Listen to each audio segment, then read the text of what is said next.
welcome to the Yerky Boys. May the Kandrona shine and strengthen you. My name is Will. My name is Jonathan. And we are the Yerky Boys. Yeah, today we're doing book 26, The Attack. Which was released in January 1999. Man, I didn't even have to remind you this time. And you know what that means. We're in the greatest year in human civilization? Yeah, but you know what else that means? No, what else does that mean? If you didn't come to party, don't bother knocking on my door. Ba, ba, ba, ba, ba. I got a tiger in my pocket, and baby, he's ready to roar. Everybody's got a yerk. We could all die any day. But before I let that happen, I'll dance my life away. They say 2023, party over, oops, out of time.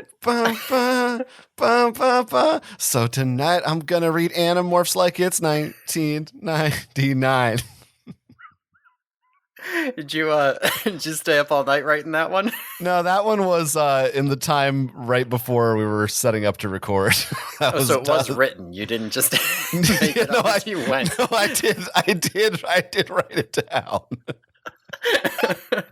I was reading that. Yeah, that was not off the dome. That was scripted. I didn't rehearse it or anything though, but yeah. You know, I'm proud of you. A little bit of fun. It's a little bit of fun.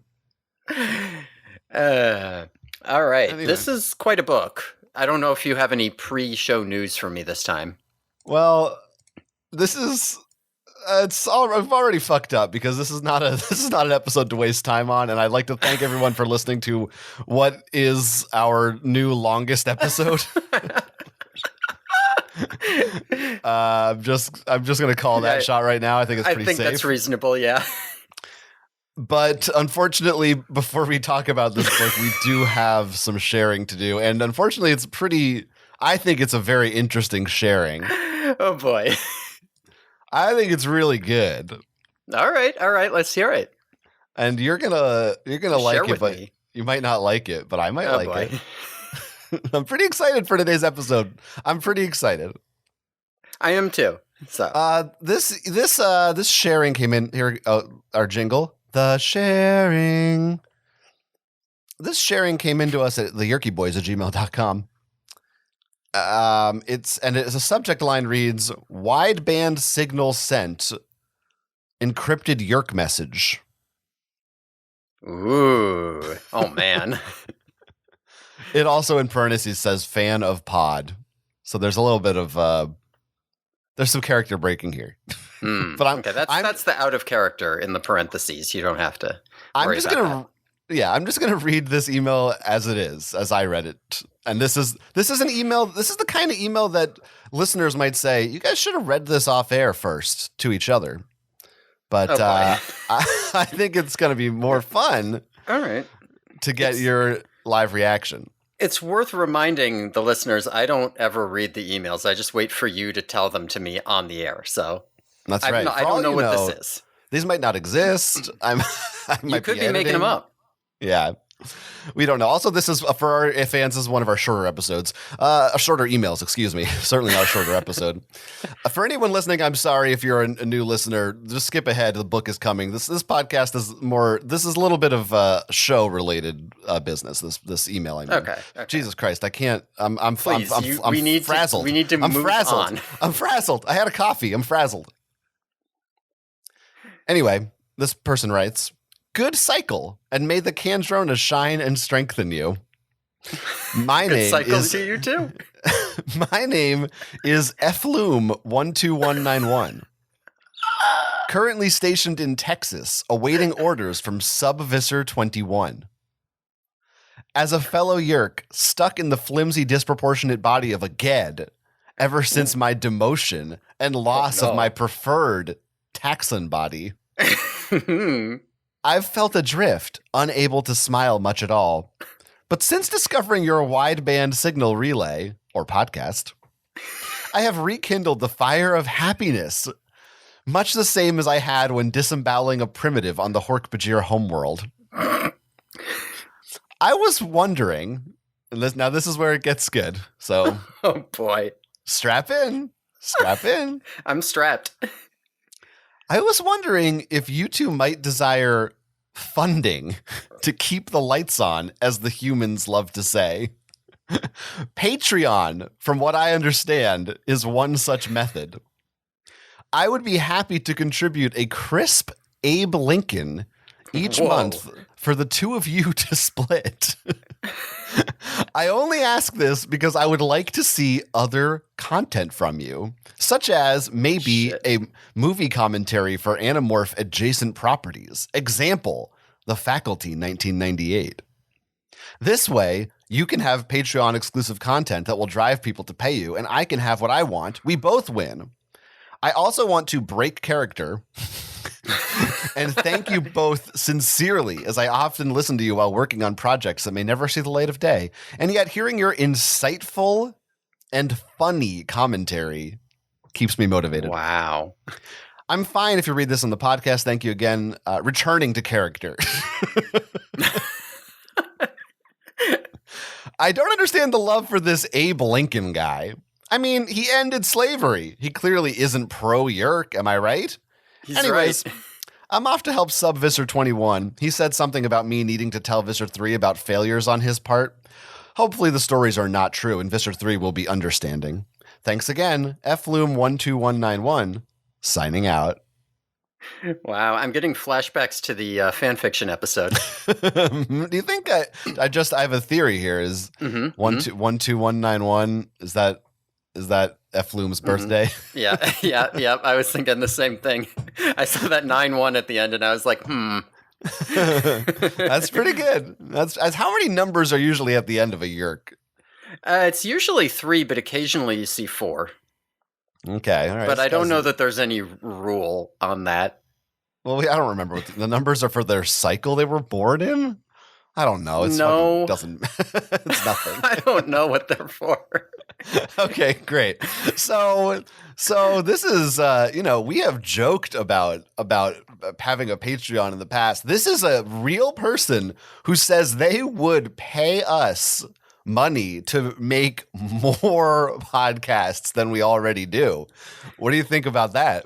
That sounds pretty good. $5. I mean, Well, split between the two of us. Oh, now it's not so exciting anymore. And Patreon takes 10%, just so you know. Okay. So still a little over $2 per Patreon exclusive episode. That's got to be a living wage, right? Yeah, well, that's per month. Yeah. So Usually people will do an additional episode each week. well, but if we only put in, 10 minutes of work per month, Right. then we're still, Right. I forgot that's how you measure time and money. well, it's just it's for how much work you do, So Right. Well, I for me this podcast isn't work. I have a great time. I'm just I don't know. This email I'm on one hand, I'm thinking that sounds pretty fun. I'd love to do podcasts about the faculty and other things. On the other hand, it's more things we have to do every week if we commit to that. But I don't know. Maybe we put it out to the listeners, and maybe if more people or anyone else chimes in on this, I'm starting to think about things. I'm not opposed to doing this at all. The only reason that I wouldn't have bothered to set up a Patreon or do any of that content is because I didn't want to have the shame of setting that up and then getting somewhere in the neighborhood of 0 to 2 subscribers. Well, let me tell you, I don't even care if everyone donates 2 cents, just so long as I can point to a list of names and say, see, they like it. Yeah, here's 2 things. I started another podcast around the same time as this show, Geeks on Trial. Mm-hmm. We went the opposite direction. We went full marketing, and we launched with a Patreon. Mm-hmm. No, nobody's paying for that Patreon because it's a new show. Nobody knows what that show is. Usually, these things take much a longer time to build an audience, and so I think it would be pretty ironic and funny if this show that I treat like a piece of shit became more successful than that one. God, Ivan would be so pissed at you. That's his co-host, by the way. My other co-host, Ivan, would be literally fucking furious. Which maybe is a reason to do it, because that's funny. But I believe the number people say is that whatever your audience is, you'll get roughly 10% or less usually are converted to Patreon subscribers. So that's not bad, because what'd you say our audience was last time you looked? It was like pretty good. We've broken into have more hundreds. than 5 people. Whoa. Yeah. Double digits? Not consistently, but yes, some weeks we have 100 plus over, like not per episode, but like who have downloaded one of our episodes that week, say. I like that we fully committed to a 3-hour podcast at this point. Yeah. Well, look, this is a big bit of show business, no pun intended, and none really given. And I just, it's important to discuss this, and this is something maybe we'll have to talk about after the show off air, and because I read this and I started thinking about, what else could we do? What else could we talk about? I'm not opposed to it. I'll say that. See, I thought you'd be strongly opposed to it because of how lazy you are. Well, but if there's people who want it, then that's different. Yeah. No, I would be really do it for no reason. Right. Well, we'll listen. If anyone out there wants to let us know, just let us know. If there's any other person who would contribute a crisp Abe Lincoln per month to hear us do more content, Animorphs adjacent or otherwise, let us know. Yeah, give us back something to plug at the end of the show. Now that we're like done with social media. That's right. All right. Okay. Well, anyway, it's a good way to start this momentous episode because I do think this is a huge book. Yes, this is one I've been waiting for a long time. I'm sure listeners have been waiting for it for a long time. I will also say up front, when I was a kid, this was my favorite main series book. Like, ignoring like Hork-Bajir Chronicles stuff, this would have been my favorite. Yeah, I get that. I think that's fair. I will say this book, I think the reason this is going to be our longest episode ever. Mm-hmm. This book has kind of the same thematic weight as The Departure, with the complexity and density of the book where they go to the Lyran homeworld. Like it's just that there is a lot to chew on in this book. It's honestly worse than what the hell, 18, I don't even remember what the hell the name of that one was, the Lyran one, because the Lyran one doesn't get that dense until the back half. And this one's like that all the way through. Yes, it is. I mean, we're going to get into it, and I'm pretty excited to get into it, but there's really a lot. Yeah. Now you ended last episode by saying that, maybe it was time for you to adjust your expectations of these books. Right. Not every book is going to be crazy over the top. Some of them are just going to be like a normal story. And I got to say, the whole time you were doing that spiel, if I had been on camera, you would have seen a giant grin on my face because I was like, oh, this is the perfect time to lower your expectations. Every time I think they're going to zig, they zag. I mean, I don't know if I don't. I guess I'll just say it. Fuck it. I'm partially this feels. So here's the thing. This is we've started to get into ghostwriter territory. Mm-hmm. And this book, as I'm sure you're going to say, was written by K. Applegate and Michael Grant. Yes. And it kind of, and I know that as we've looked ahead and you've told me, that's not going to happen again for a long time.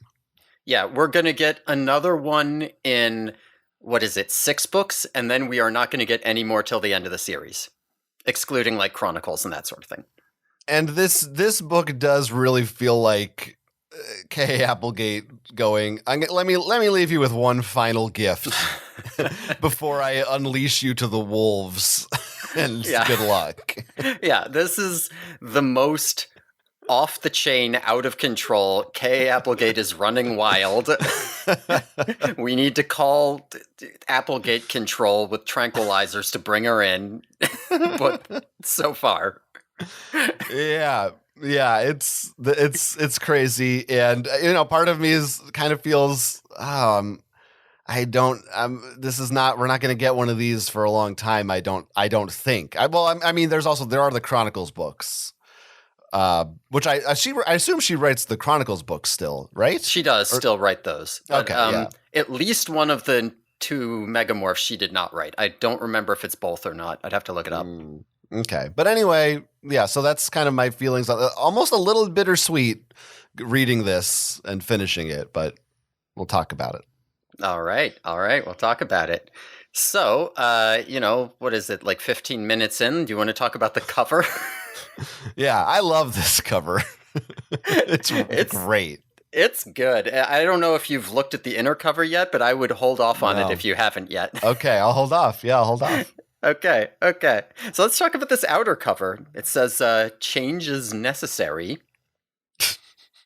One of the, maybe the worst one. It's pretty bad. We had a few good ones, and that's very bad. Yeah, not good. We have Jake finally being a tiger, right? Like, I can't believe that this hasn't happened yet. he was too busy being a fly on book 6 and a lizard on book 1. Yeah, that's Did he become? He was a tiger in book 1, right? Yeah. So yeah, I can't believe they didn't go with tiger at the gate. Yeah, I think we discussed that at the time. Yeah. But here's the thing: if it wasn't a tiger on this book, I think the alternative would be a spoiler. Yes. So I'm glad that's not the cover. Oh, I haven't looked inside. Is that it? Well, I mean. Hey, Oh boy. Okay. Well, let's start with the front. What do you like about this Jake? I love every single part of him. I love when he just looks like a chubby cat boy, like Bobby Hill with tiger stripes painted on him. He's got a little tail that grows out of his jeans that's just like a little rat tail. This is like a chubby looking tiger. I love how like funny and round his belly is. It doesn't look like a lean, muscular tiger. It looks like just a big fella going rawr and having a good time. This one dot on his arm kind of looks like a mole or something. It just looks like a guy with a mole. His face, it's a full Zoo Books tiger face, which, that might mean something to somebody. I get what you mean. Yeah, it also reminds me of that fucked up cat man who got surgery to make himself look like a cat. Oh, I remember that guy, yeah. I fucking hate that guy. That guy makes me like cringe to think about because he like had his legs broken. At least I thought, or maybe he wanted to get it done, but maybe a doctor wouldn't do it or something. Like he wanted to have his legs broken in a way so that he had to walk on all fours like a cat. Like this was a guy who was, I hate that fucking shit. Anyway. This is the proto puppy girl. Yeah, this was back when, this was back in the internet days of yore. It's really good. It's this little tiger face. It's funny. It's a funny looking guy. So I think I'm missing your favorite parts of this cover because I most of what you're describing is like, it seems like it's the second guy, right? Well, the second guy is a big part of it, but yeah. Yeah, because so my cover actually has a giant sticker on it. And it's covering the body of the second guy. So I was just like, oh yeah, he's turning into a tiger. The sticker on my copy is new time for the Animorphs TV show, Sundays at 8 p.m. Now, does it say Central, Eastern or anything? Or no, it just says 8 p.m. Okay, just better hope that's local time. On Nickelodeon. Yeah, I never took this sticker off, I guess. Okay, so it's not like part of the book. It is a legit sticker. Yeah, it's just a sticker over it. And I was looking at it, and it did make me consider. I don't think I brought it up at like last book or somewhere around there. They stopped putting the Watch Animorphs on TV on the cover. I know it comes back at some point, but right now this is all I got is the sticker. Okay. Well, should I look at the inside? Yeah. So we've got this outer cover. Pretty normal Yeah. book, right? Jake's turning into a tiger. Pretty Right. average. He does that every book. Now, if we flip to the inner cover, I don't know if you want to take a look at it here. Here, let's see. Okay. Yeah.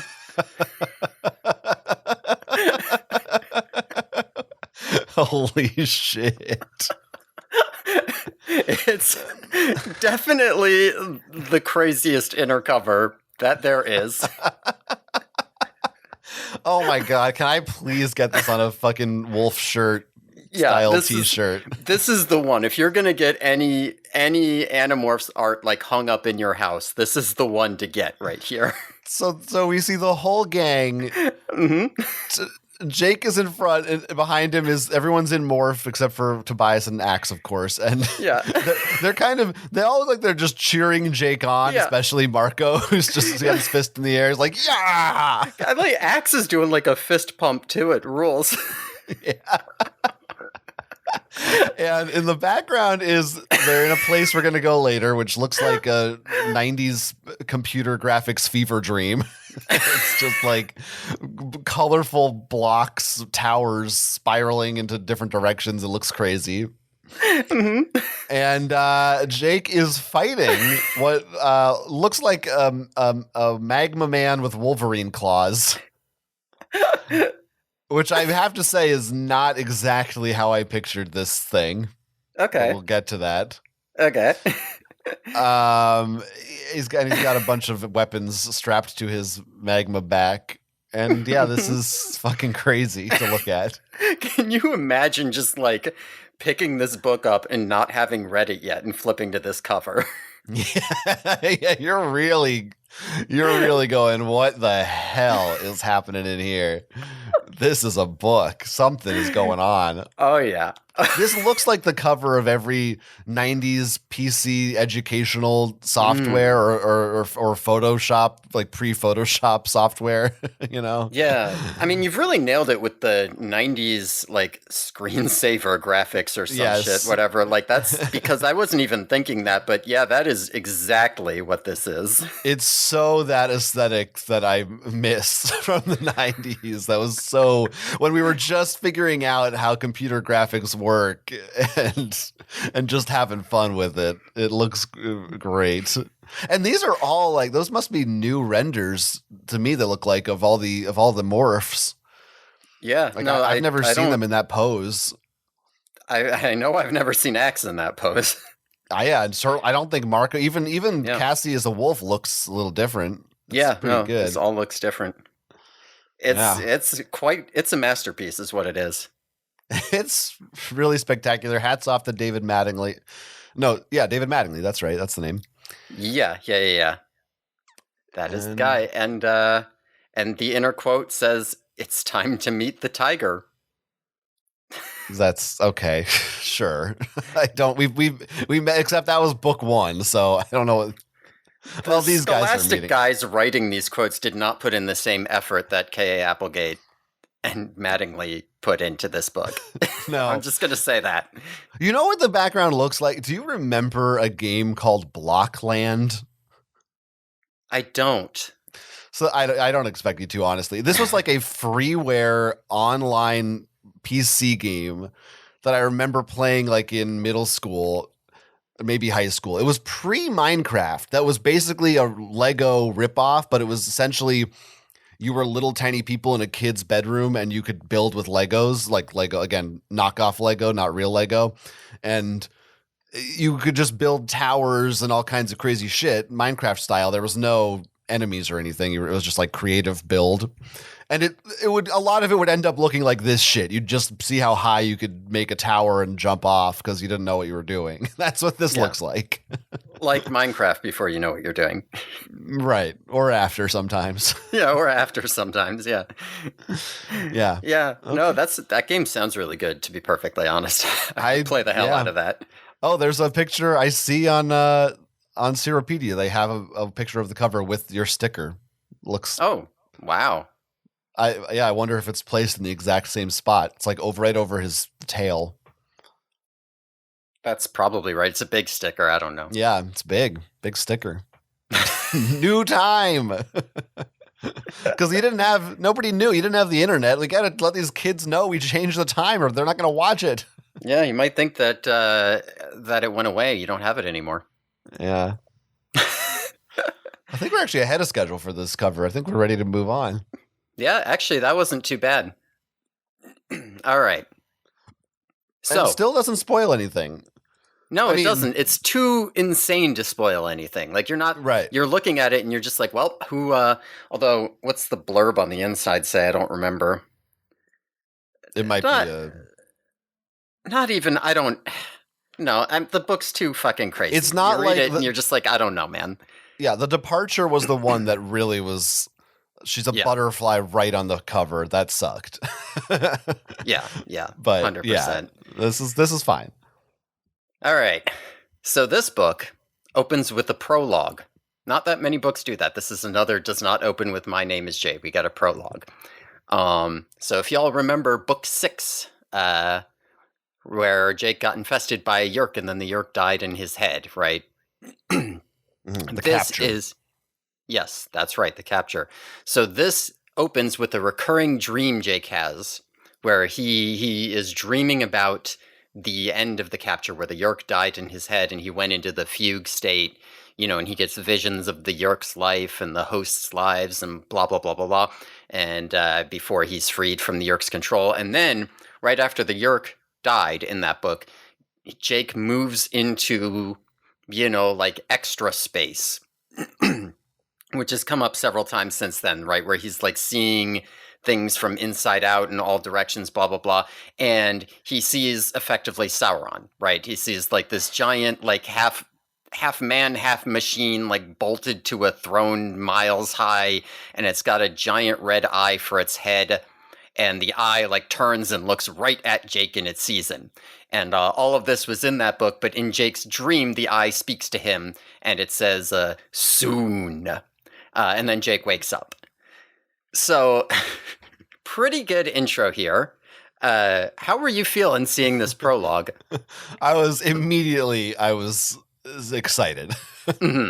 Because, well, first, even before, like, even just the fact that they started right off referencing past books, I'm excited because I'm like, oh, continuity. That this is something that actually mattered. That's great. And it's a good sign for this being like a serious book too. Yeah, and that was, we both loved at least that part of that book. Yeah, that is a great part of that book. So that was really exciting to me, and this opening is spooky. It's very atmospheric. It does a good job setting the scene. Here's the thing. So this is obviously post Lord of the Rings, but pre Lord of the Rings movies. Yes. Now, the Sauron there wasn't really a giant eye until the movies. Literally. Yes. So the Eye of Sauron in the books is, it's not an actual literal thing. It's like something that you see watching you.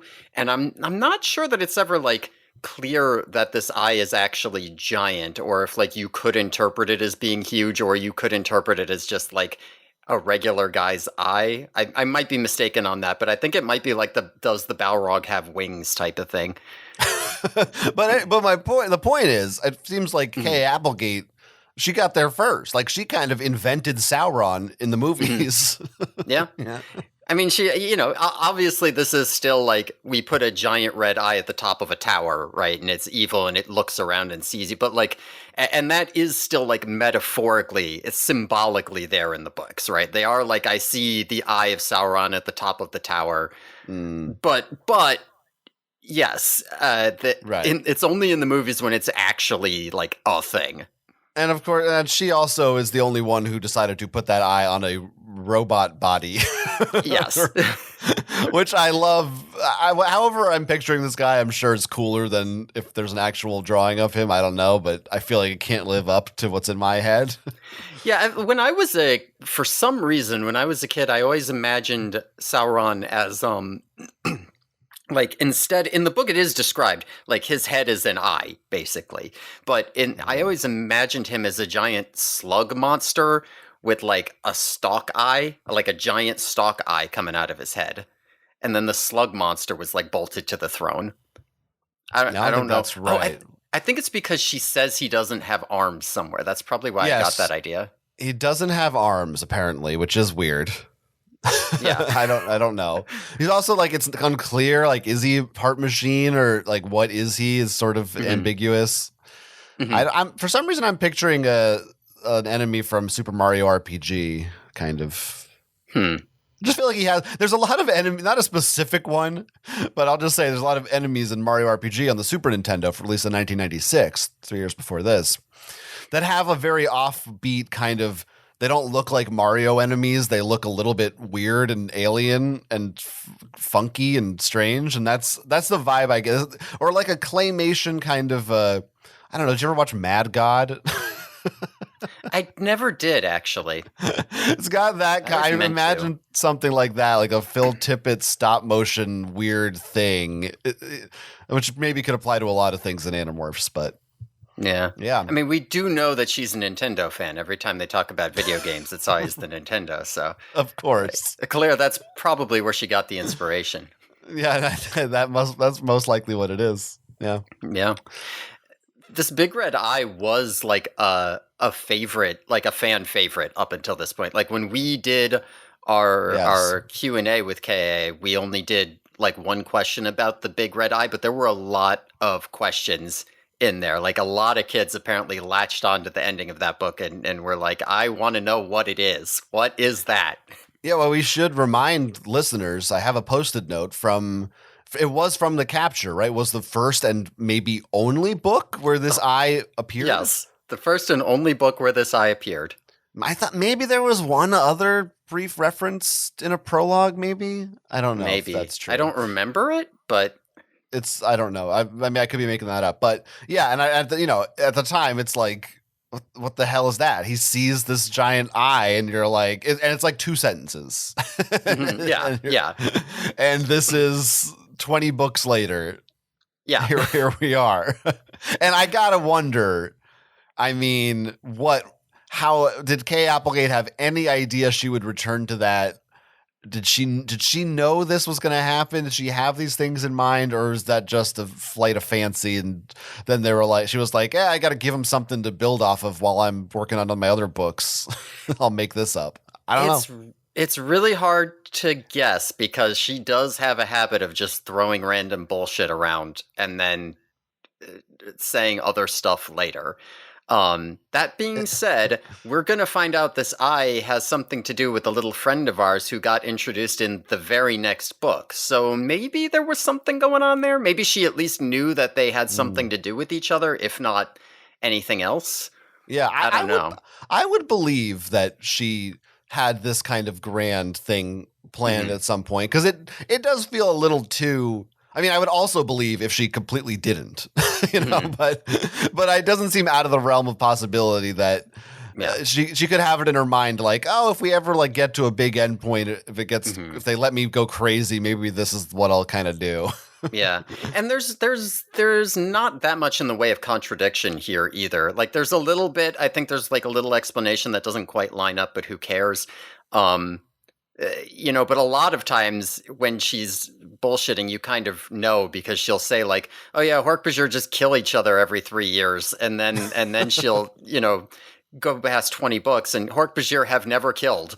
So, they don't, this doesn't have any of that going on. So that maybe is more likely she actually had some idea. I think it was every 60 years, actually. I think you're probably right. It was more like that. Yeah, but it's pretty exciting. It's a pretty exciting intro. And I do think, if I'm recalling correctly, I do think there was some marketing around this book that was like, hey kids, you're going to finally learn about that big red eye in the next book. Go out and buy it. I mean, I know that we have said this before, but this might be the ultimate. If you read book 1 of Animorphs, this does not seem like it's part of the same series anymore. Yeah. This is and I was thinking this even in the last couple books too, which were a little bit more standard fare. And in this book, it actually serves more of a purpose. But some of the most recent books, I have almost felt like the fact that they can turn into animals is almost incidental at this point. Like in the beginning, that was the whole thing, was we're animals. And now it's like, well, some people have guns, we turn into a bear. Like, but it's, it's really about all this other shit that's going on. Yeah, I think that's true, 100%. Yeah, she's kind of adapted. Personally, I think that's probably a good thing, because if every book was just they turn into animals, then you kind of end up just writing the same book 25 times. And I like, there's something to be said for, okay, fine, but that's just kind of a fact of the universe. Eventually it's going to get normalized. Into these other stories we tell. Yeah, I mean, we're going to get into it as we get through this book, but this book really does. It's very interesting to me, the perspective of a reader having read, say, the first 10 books versus, forget about the whole series, but even just up to this book. Your big picture of what Animorphs is completely different. It's like, the original, we're the Power Rangers, but we're animals. And now it's like, it's a cosmic space opera of epic proportions. Yeah. It's fucking mental, to borrow a phrase from the UK. Yeah. And, going on to that point, I have a little trivia about this book.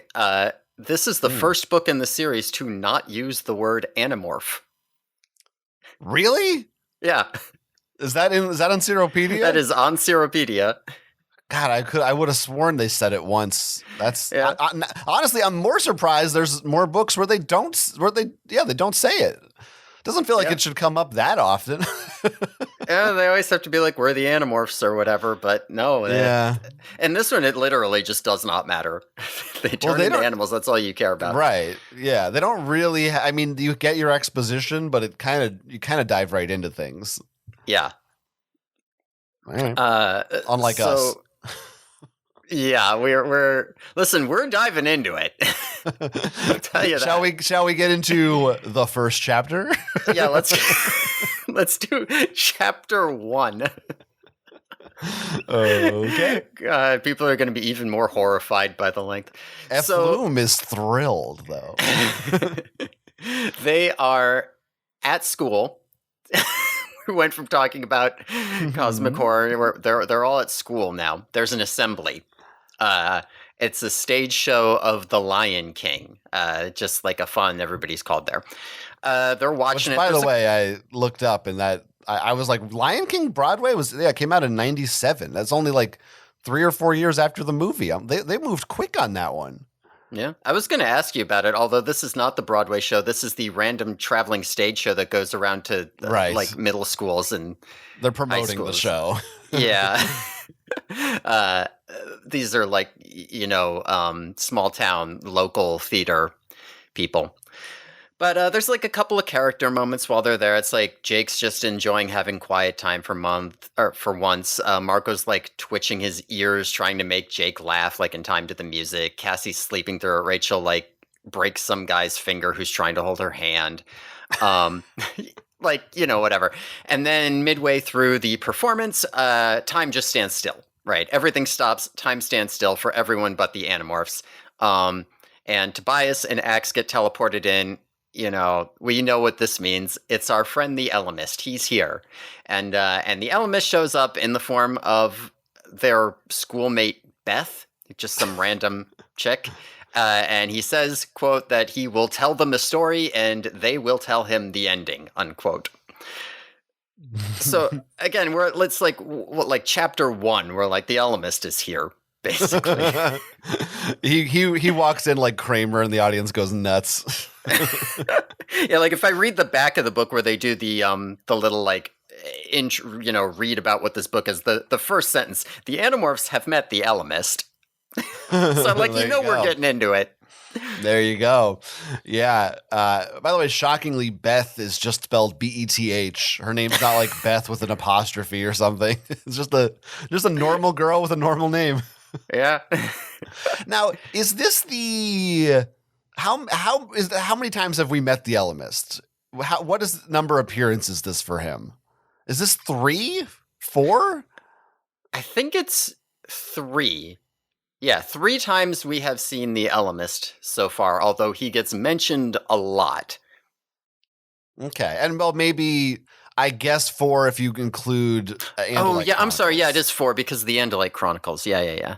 You're right. But yeah, so it's I don't know. I was just starting to read this, and I was starting to think they have been pretty sparing with him, but.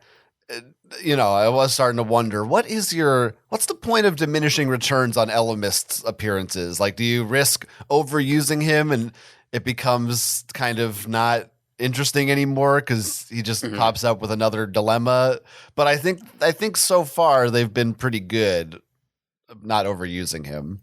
Yeah, I see that. You do run because all of these have this good sense of like, oh, the Ellimist shows up and he like offers you a choice, but the choice isn't what you think it is. He's got some ulterior thing he's doing, and it's like this trickster god type thing.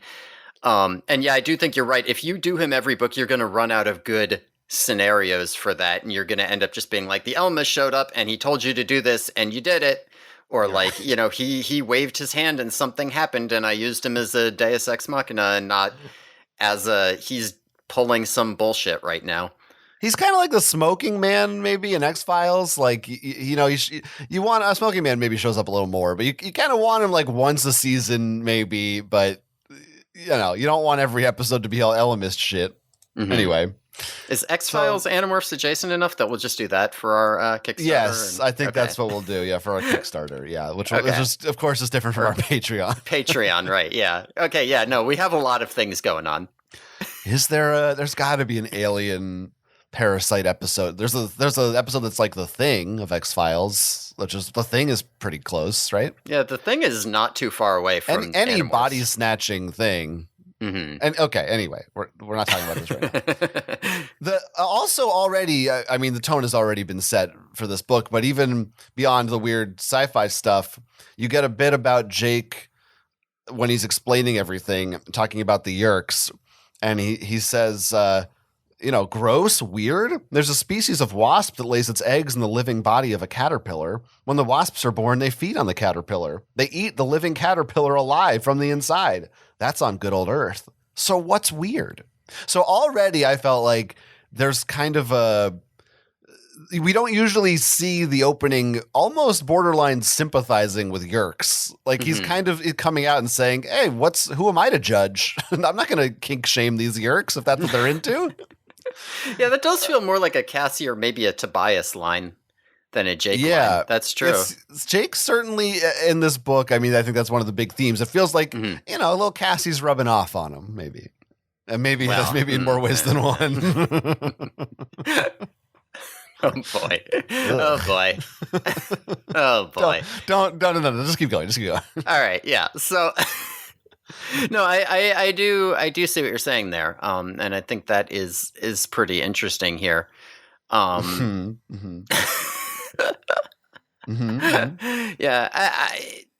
so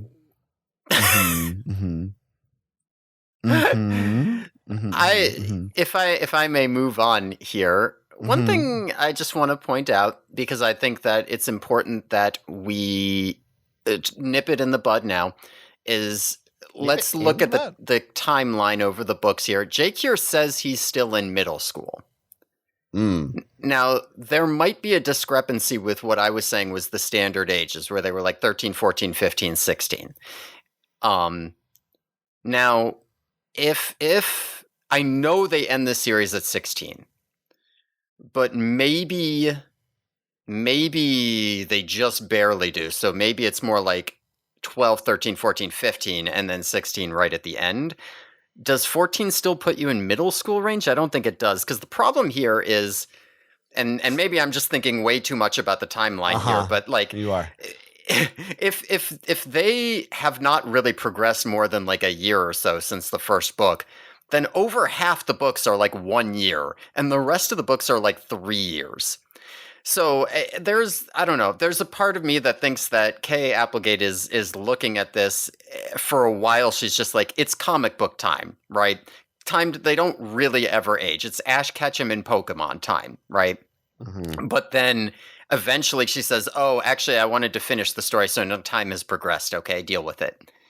Well, I have a couple responses. I actually think that I mean that sounds plausible, but to Mhm. me, I haven't read the second half of this series, so I can't really Mhm. say for sure. But it makes sense to me in theory that the first half you would, when they're first discovering all this stuff, is when you'd want to, like, more things would be happening that are more interesting, and it kind of makes sense that as more time goes on, they know more about what they're dealing with, that those stories might be a little bit more spread out and more Mhm. time would pass over in between them, if that makes sense. That sort of makes sense to me.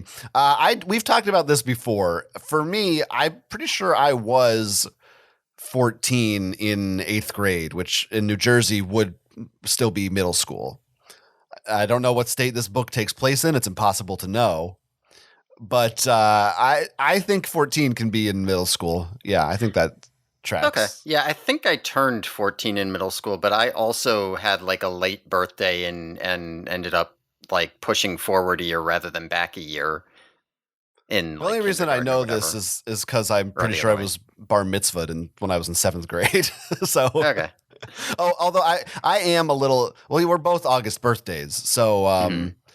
that I know for me at least as a kid, that was a thing of like you're kind of on the cusp of like your parents or school district have to just decide, do you go up a little bit or back a little bit for which grade you're in. So Mhm. maybe we were slightly older than our peers. I don't know. Yeah, I mean that is what happened with me. I was slightly older. Like I could have been slightly younger or slightly older. My parents made the decision that I should be slightly older. It'd be better. Yeah, I I don't mean, know I that don't. they were correct, but Not to. I'm sorry to talk so much about my Jewishness, but I went to. I know it's a bummer for everyone listening, but it was when I was a kid. It was also doubly weird because I did Hebrew school. Sucks. Mm. It's fucking sucks. Whatever. But in Hebrew school, for some reason they did it different, and all the kids I went to Hebrew school with were a grade above me in regular school. So I was like, I didn't know any of them, and they were all like bigger, year older kids. So it sucked even more because like couldn't even socialize with those kids. Mm. So it was a horrible existence. Don't ever be a Jew, folks. Good advice. Don't take that one out of context. Yeah, no, sorry to waste so much time on this seemingly minor issue, but like it is, I mean, to me, I look at it and it's like, it is important to know, like, are these books happening every goddamn week or are they spaced out reasonably? It Also, makes I sense to do me. want to, like, it is important to me to start thinking, like, is Chapman even still their vice principal? Like, don't they change schools? Like, what the hell? No, So, we've talked. He's like Mr. Feeney on Boy Meets World. He follows them from school to school. He's always there. But yeah, no, I feel like we're in January now. They're probably in the like second semester of their 8th grade, and next okay, year they'll be in high school, or later this year. I think that makes sense to me. sure. Okay. Then let's go with that. We'll keep with that story for now. Okay, chapter 2. Oh my god. All right, so the Ellimist story that he's going to tell them. All right, so about 1 billion years ago, Mhm. the Ellimists were like us, right? And eventually, over many billions of years, they became what they are now, right? They got better tech, faster than light travel, and they somehow evolved or progressed or something into these or this or whatever godlike being, right? And that happened by dinosaur times. So, and the Elamists, they wanted lots of other species to join them and to, help grow them and, blah, blah, blah. They're all nice, happy, peaceful. But about 100 million years ago, this other force showed up, the Krayak.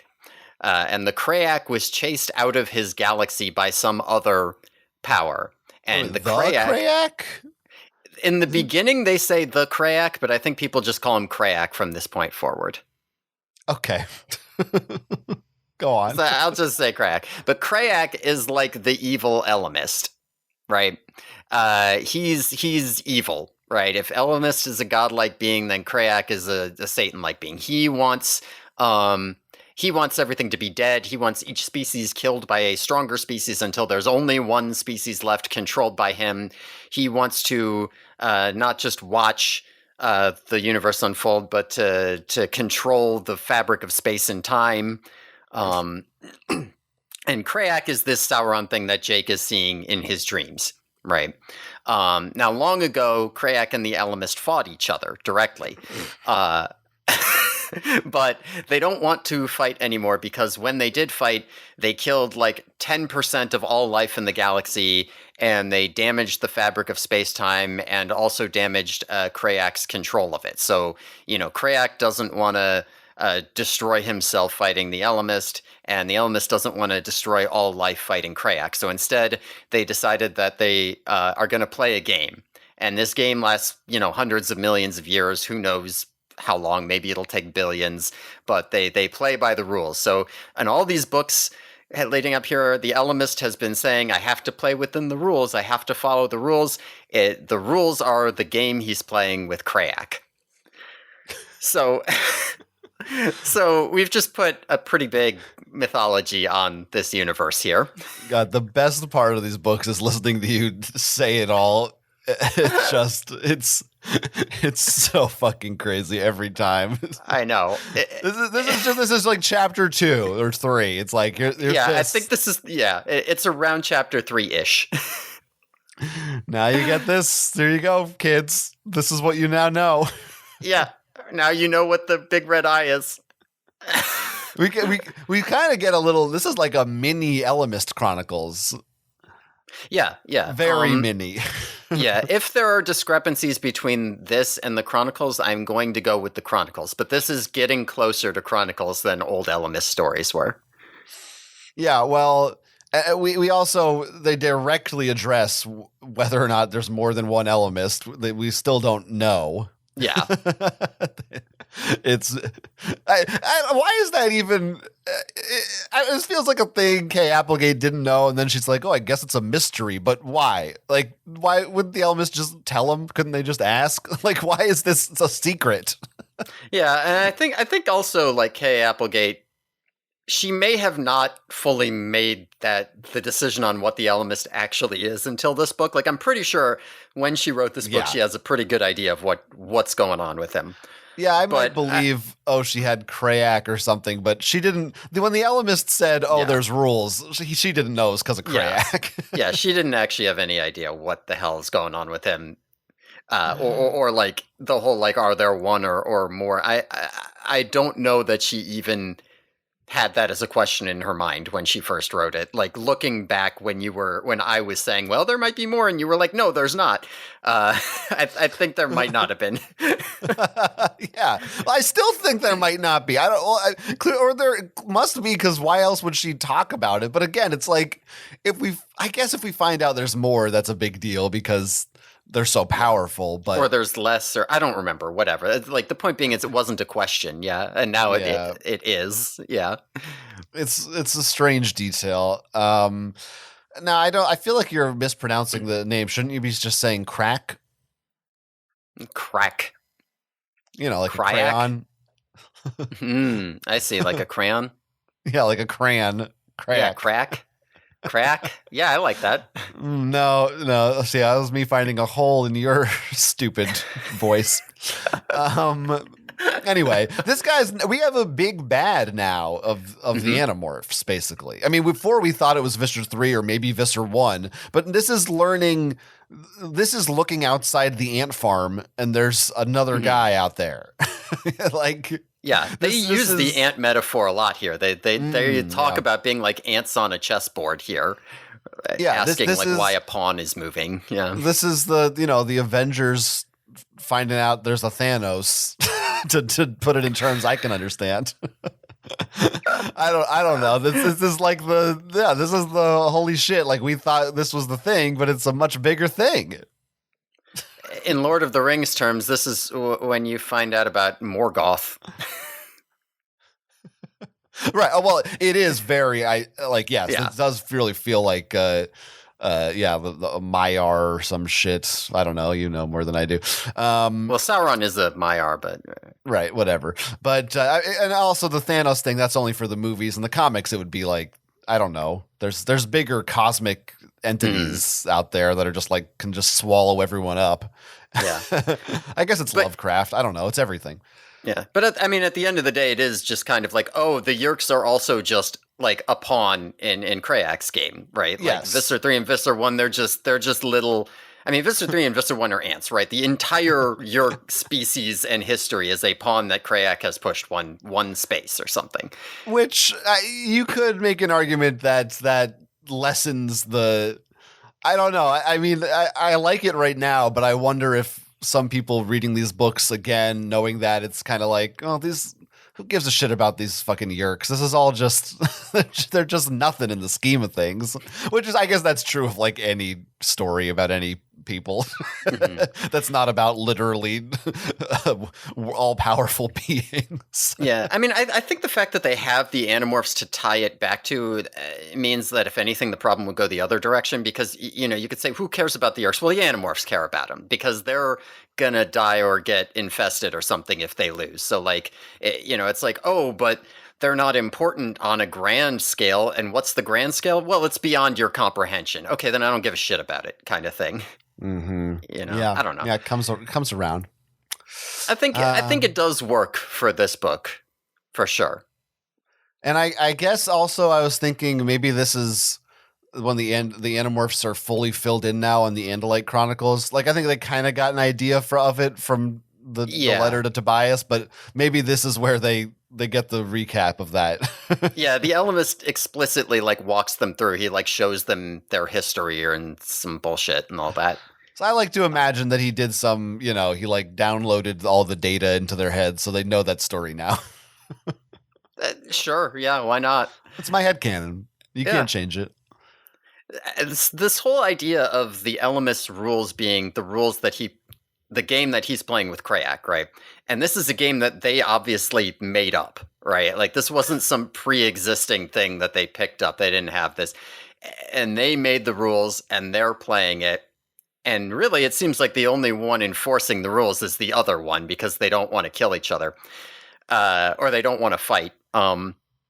This kind of, paints the Ellimist being the world's giantest douchebag cheater in a completely different light. Because, like, Krayak knows he's doing it. Like, Krayak's sitting there like, you fucking asshole, put that piece back. I saw you move it.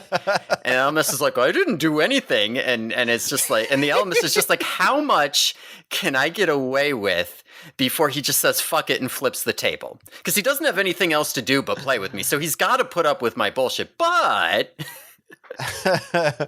yeah, the nature of this chess game is very. They get into it a little more later, but it's pretty nebulous to me. It's like what I understand, or maybe I don't know if he says it in this part exactly, but it's like they both kind of agreed. Well, we don't just want to kill everybody, so we need to establish rules for our battle with each other. But it's like, well, I don't kind of makes sense from the Ellimist perspective, but isn't Krayak just a crazy evil guy? Shouldn't he just want to kill everything and he's stronger than the Ellimist? I don't really understand this. I actually think that the Ellimist is stronger than Krayak. I thought the Ellimist explicitly says the Krayak is stronger than him. Interesting. He's like, there's a being even stronger than I am. You wouldn't be able to handle him. I thought he says something like that. He might say something like that, but I mean, I just look at it and I mean, I'll talk about the hints, the reasons that I thought that later on, but okay. Here's the line. Not a species, an individual. He was a fugitive from another galaxy.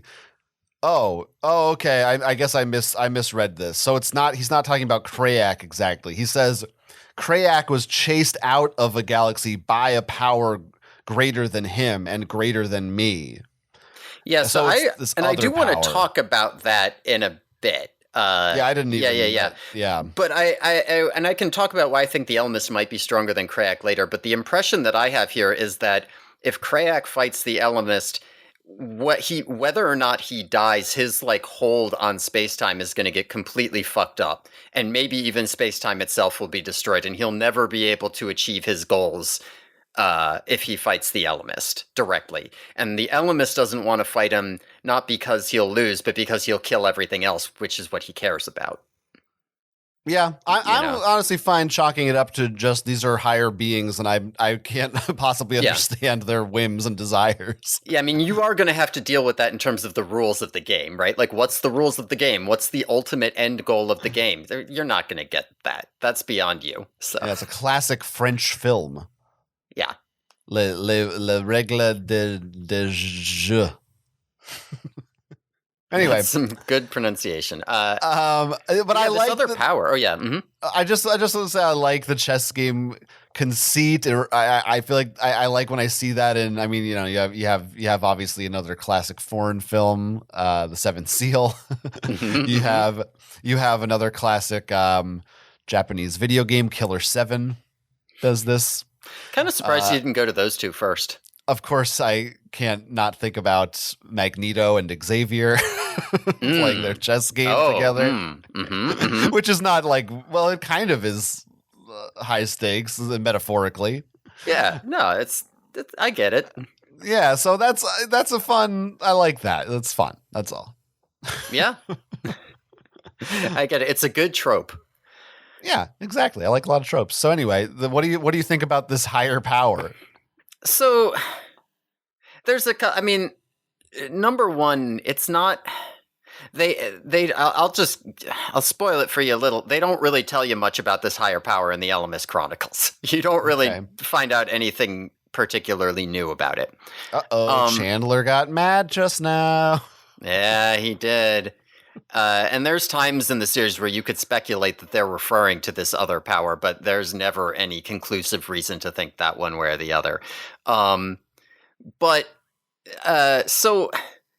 So first of all, Krayak got kicked out of his galaxy by this other power 100 million years ago. And the Ellimist got his power by the time of the dinosaurs, which could be 100 million years ago or could be later. Again, minor maybe spoilers. They might not have been at their full power level when they first met. Okay, it's Dragon Ball Z now. Yeah, it's Dragon Ball Z. So it's, first of all, right now, just from the story, it's not 100% clear whether this power is still greater than Ellimist and Krayak, although it sounds like when I reheard you read the quote, Ellimist is implying that it still is. But now we get into this weird thing where the Ellimist can control the fabric of time and space. Clearly, distance doesn't mean anything to him. He can just be anywhere in the galaxy. But somehow being in a different galaxy is oh, that's different. That power lives in that galaxy. I live over here. I don't live in the universe, even though I transcend time and space. I live in the galaxy? I don't know. And Krayak wants to go back to the other galaxy. It would make sense if Krayak at one point wanted to go back and then got stronger, but now he's not there. I don't know. To my brain, it doesn't quite work, and it doesn't get explored enough to resolve any of that. We don't really know what Krayak's motivation is other than just being an asshole. He's just an evil guy, right? Yeah, no, we don't really know what his motivation is other than being an evil guy. But maybe he wants to go back. Cassie, the Ellimist says at some point he does in this bit here. I don't know if we can, but he says in this bit here, one day he'll go back and destroy the power greater than himself. Oh, sure. That's or cool. Something like that. I don't know. All right. Yeah. It doesn't, I don't know that it quite makes sense to me. We'll revisit this in the Ellimist Chronicles. I just needed to get that off my chest now. Okay. But in terms of motivations, Cassie does explicitly say here, what is this guy, a Nazi? Yeah, pretty good. So maybe that's his motivations or not something. Our first Nazi reference in the books. Yeah. Yeah, that's right. I think they say it again in a bit. There's more Nazis in this book. Yeah. Better be careful about what I say. Yeah, I guess Jake we find out that because of the Yerk in his brain dying caused him to basically be able to like see through other dimensions or something. Yeah, it almost works because it says he. I have the quote here. He peered across the line between life and death, broke the dimensional hold that blinds humans to things beyond themselves. So, like, there's some interpretation here where, like, when you die, your consciousness is absorbed back into the strands of space time or something like this. And when the Yerk died, it was melded with Jake's brain, so he like experienced death for a moment. I don't know. I mean, it's straight up the Palantir, right? Or whatever, however you say that. It's Is it? you peered into the thing, and then Sauron saw you. Like he got, or I guess it's like putting on the ring too. But it's like, there's like the thing of, I don't know. It feels very Lord of the Rings to me. I get what you're saying. To me, it felt more like if you're clinically dead for 10 minutes and you see the afterlife. Only in this case, you see Satan instead of like angels. Right. There's more. The mythology is different, but I don't know. To me, I it feels like that's the weird justification for her just wanting to do a Lord of the Rings. Yeah, I feel like she worked backwards from that. that's reasonable, especially given that this came 20 books later. Like at the time, there's Yeah. no way when she wrote that she knew why it worked. Who knows? We'll have to ask her next time we see her. Write that on the list. Yeah, I mean, there's so much just in this section. There's so many passages I highlighted about the history of their game and the war and the species that they annihilated and all this stuff. Hmm. It's a lot. Yeah. Also, Well, Cassie says a word that Jake's never heard her use before. Oh yeah, you think it's But a maybe we slur, didn't or do you get think there it's just yet. like fuck? It's probably fuck, because Cassie's kind of a goody two shoes. Yeah. Or maybe it's just damn. Yeah, I could see that. Imagine Cassie saying, "I actually do cuss a little." Yeah, That's a TikTok meme. oh, I was gonna say yeah, I can see her saying that, but now I guess It's you're just cooler than me.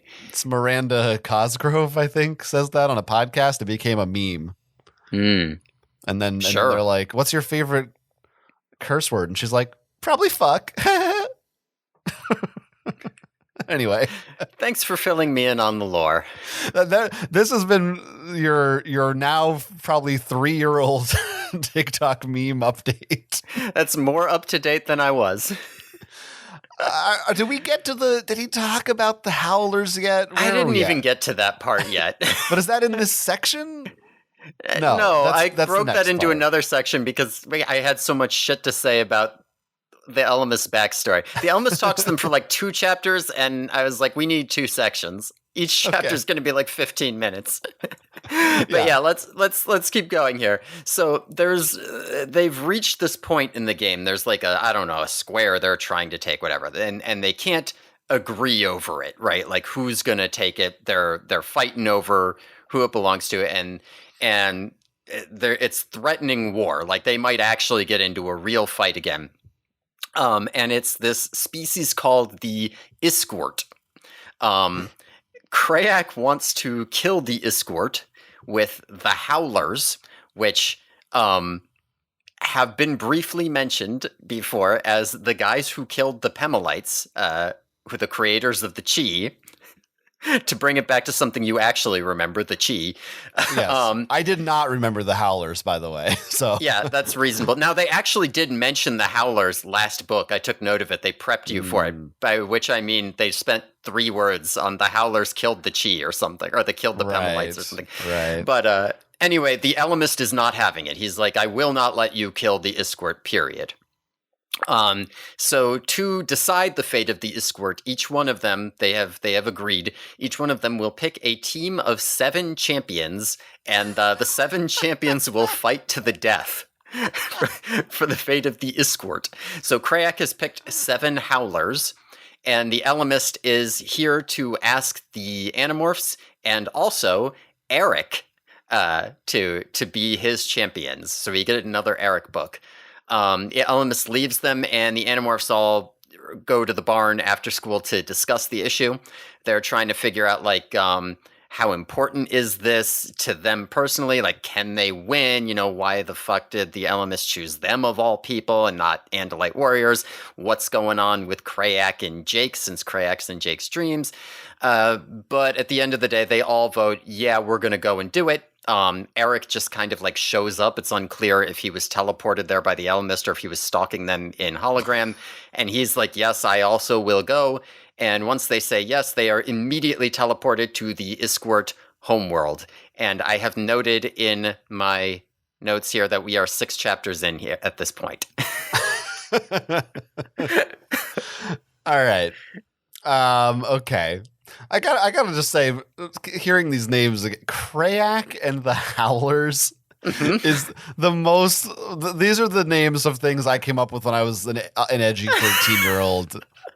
Like, oh yeah, I'm reading Johnny the Homicidal Maniac, and I'm like, this is my new character, Krayak, and he's a badass with a knife. You know, that's who this series was written for. So. Krayak is written in the Johnny the Homicidal Maniac font. You know, what's that font? There's like a font. I do know the font. Yeah, you know what I'm talking about. Yeah, that's the font. It's not Chiller, but it's like a different. It's the Chiller adjacent. Like, whoa, these letters are twisted. You know, the Joker wrote this.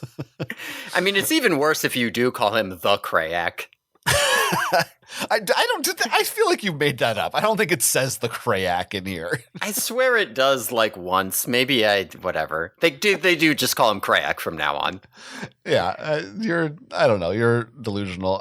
Maybe my brain's broken. Yeah, I didn't. At first, you don't know it's Eric. They just say the 7 of you, and they're like, "Who the hell's the 7th one?" And my note was, "Who is the 7th?" I wrote, "The Ellimist himself?" ? And then the next thing I wrote was, ... Eric? So are there any other characters? Yeah, Visser 3. Visser 3. Tom? Visser 3's brother? Rachel does bring up Jerahami. They could have put Toby. Oh yeah. They could have put my favorite character, Toby. No, that's true. Those might not have been bad, but it's Eric, which makes sense. I like it. I love that Eric's a big part of this book. I think this is his best showing so far. I was going to ask you about that because you were also talking last book about like, oh, okay, Eric shows up again, but he doesn't really feel like part of the team. Like he's with the team in this book. I was going to ask you at the end, did he feel like he was part of it? Yeah, I think this book feels much more natural and organic the way they work him in, which maybe is just owed to Kay Applegate writing it. That it's maybe it's also because, like you said, they prepped us last book. I sort of got a taste of Eric. Remember him, yeah. Yeah, and it makes sense why he's there. He's not just there being like, "Hey fellas, Visser 3's doing graffiti at the local Starbucks. Go stop him." He's like, there's a reason he's here. It's purposeful. Yeah. He's like, "I heard about the Howlers and I've showed up." Yeah, he cares. That makes sense. The Ellimist teleported him. That was my impression. That is what I think too, but it's not 100% clear. The problem is that he can just walk around in hologram wherever he wants. It is a big problem.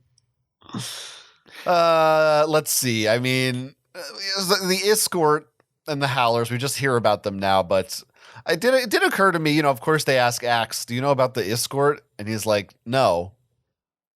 And listen, I understand that Axe we shouldn't expect him to know every alien in the universe, but it sure seems like he kind of knows none of them.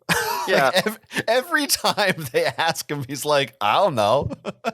Yeah, like I think that's part of that is just like the writing trope of like, oh, we need to make these aliens extra aliens. So how can we do? Oh, even Axe doesn't know him. But yeah, also Axe has a history of being stupid and not paying any attention in class, and so. Yeah. I mean, I guess you got to explain it like the Andalites they're just conceited and they don't teach you about other aliens. I don't know. Yeah, I mean, in this case, it makes sense that they didn't run into each other yet, but yes, that is like a consistent thing here. They talk a bit here about side bets, which is something we will get into later in the story. Tobias uses the phrase side bets when they're discussing why them. And this is a good thing to bring up right now because it is something you should always be thinking about whenever there's an Ellimist is what the hell is he actually doing? He's never doing what he says he's doing. What the Hellamist? Yeah, and so the question immediately, why do you choose them and not somebody more qualified potentially? And Tobias is immediately like he's doing something else. There's something else going on.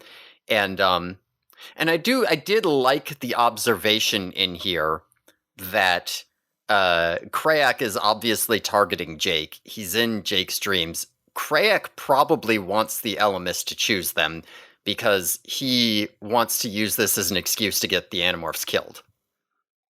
Sure. Like that's his he's trying, so like maybe he's trying to pull a bit of an Ellimist here, right? Or he's like, if I can get the Ellimist to pick the Animorphs, then I can get them killed in the way they weren't supposed to be, and then I'll be the cheater. But turns out, yes, the Ellimist is in fact also cheating with this game, and we will find out.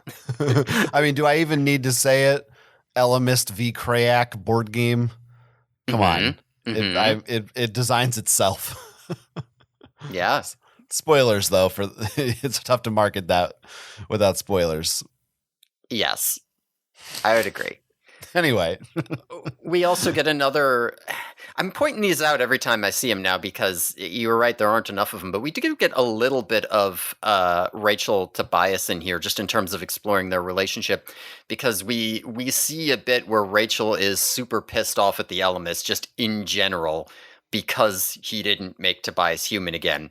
And she's significantly more pissed off about it than Tobias is. Like, it's obviously clear. And Jake even says, quote, it was Rachel who couldn't accept that Tobias had chosen and still chose to remain a hawk. Right. So I do think that there's something going, like they are trying to get that in there with Rachel just being all like, God damn it, I wish you were not like this, Tobias. Why are you like this? Yeah. Yeah, it's another example of other people knowing Rachel and Tobias better than they know themselves. Yes, 100%. They're extremely obvious and easy to read, except they can't feel their own emotions. Yes. Do you have anything more to say about the Ellimist, or can we get to the weird part of the book? Yeah, no, only that when this teleport happened, it's very abrupt, and I was very confused. Yes, and I think you're kind of supposed to be. Like, it does not say he teleported them. It's just like, boom. I was like, did I miss a paragraph? What happened? All of a sudden, they're talking about Dr. Seuss and how crazy this guy's talking about memories. Like, what the fuck happened? Yeah, anyway. yeah. So this is the part of the book where things get a little bit...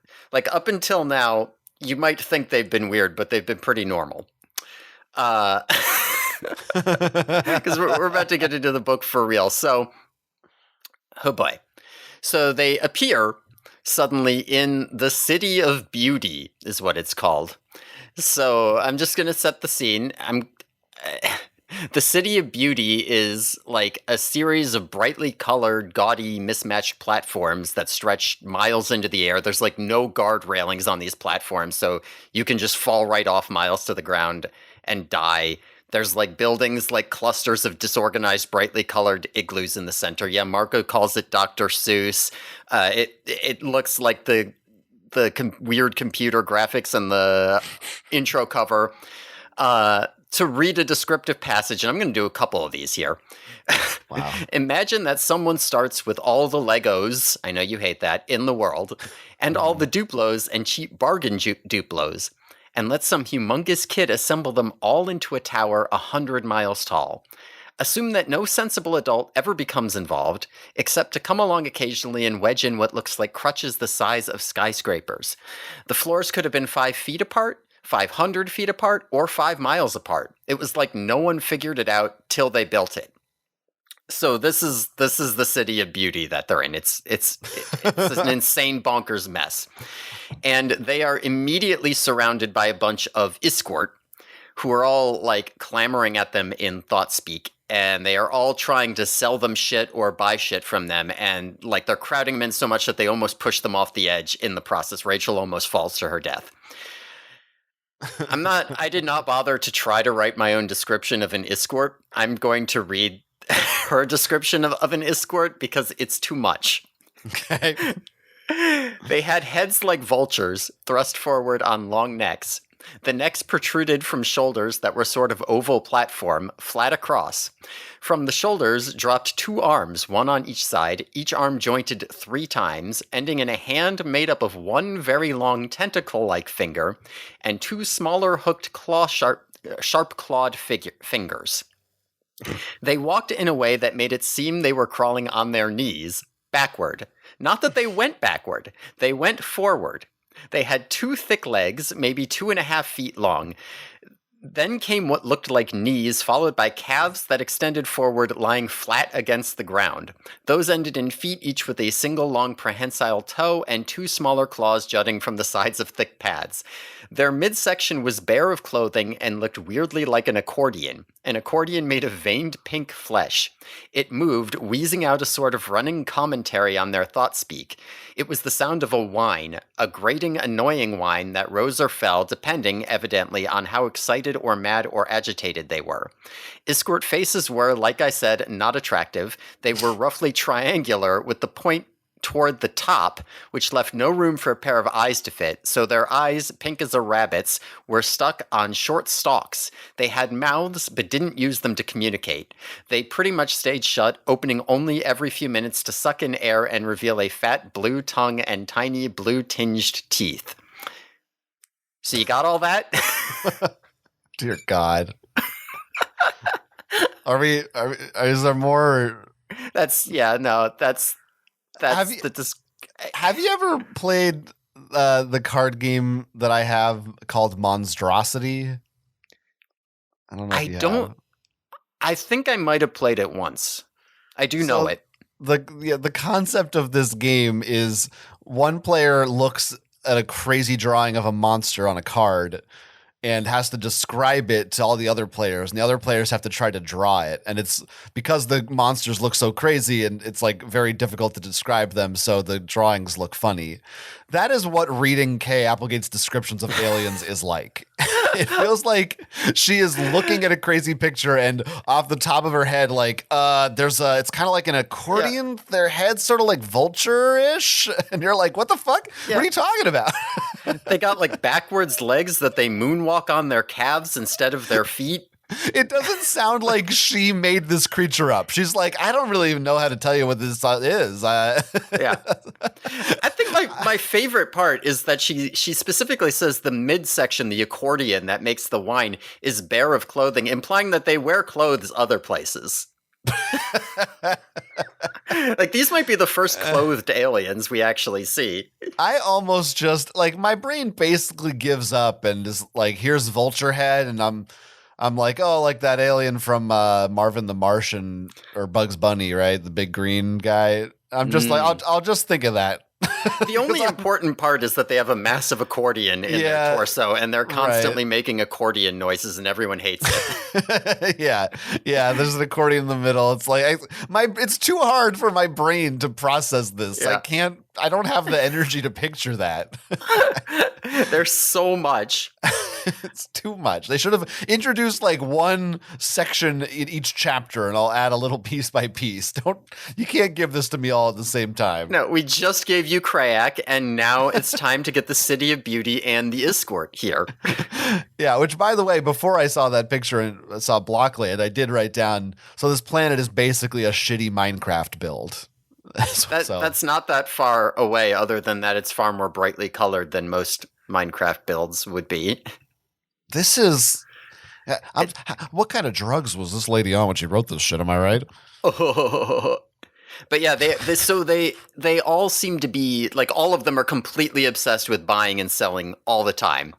And one of the things they get offered right away is somebody offers them a guide, and they're like, "Oh, I guess we actually do need a guide."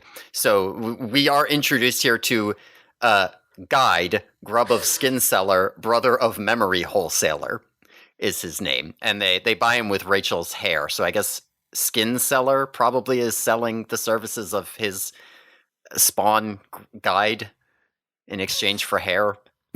Yeah, so the escort are they prize memories, as we'll get into, and any body parts they want to buy and sell, organs, whatever. Yeah, escorts sell everything. Like this planet is an anarcho-capitalist hellscape. Right. Like this is what happens when you just allow pure, unregulated free market, right? Everybody like, I'll buy your leg. Why not? Yeah, I'm sorry to be the guy, it's who I am. It's my role is to always come in here and say, this reminds me of this other stupid thing. But we said this before. It's so Rick and Morty, this part. Like literally there's that scene in season 1 of Rick and Morty when they go to the other dimension and everyone's like, oh, how many schmeckles is that? I'll buy that or whatever. Like all these weird little creatures or like Hitchhiker's Guide. It feels very much like that. It's a comedy. It's a weird sci-fi comedy. Yeah. I'll get to that. Go ahead. Go ahead. I have what they say here. The very first things they hear in the clamor, they hear, "I will buy your memories. Come visit my execution parlor. Give me your clothing, and I will give you credit. Here, eat this larva, let it gestate, and we'll split the proceeds between your heirs. You stink horribly. I will cleanse you. Become my partner, and we will sell your fur as a Gatchak poison." That's right, a Gatchak poison. A Gatchak poison. It's like they're like in Times Square or something of this planet. It's all these people trying to sell them stuff and this whatever. Whole planet is Times Square times a million. Yeah, times a million square. Yeah, that's right.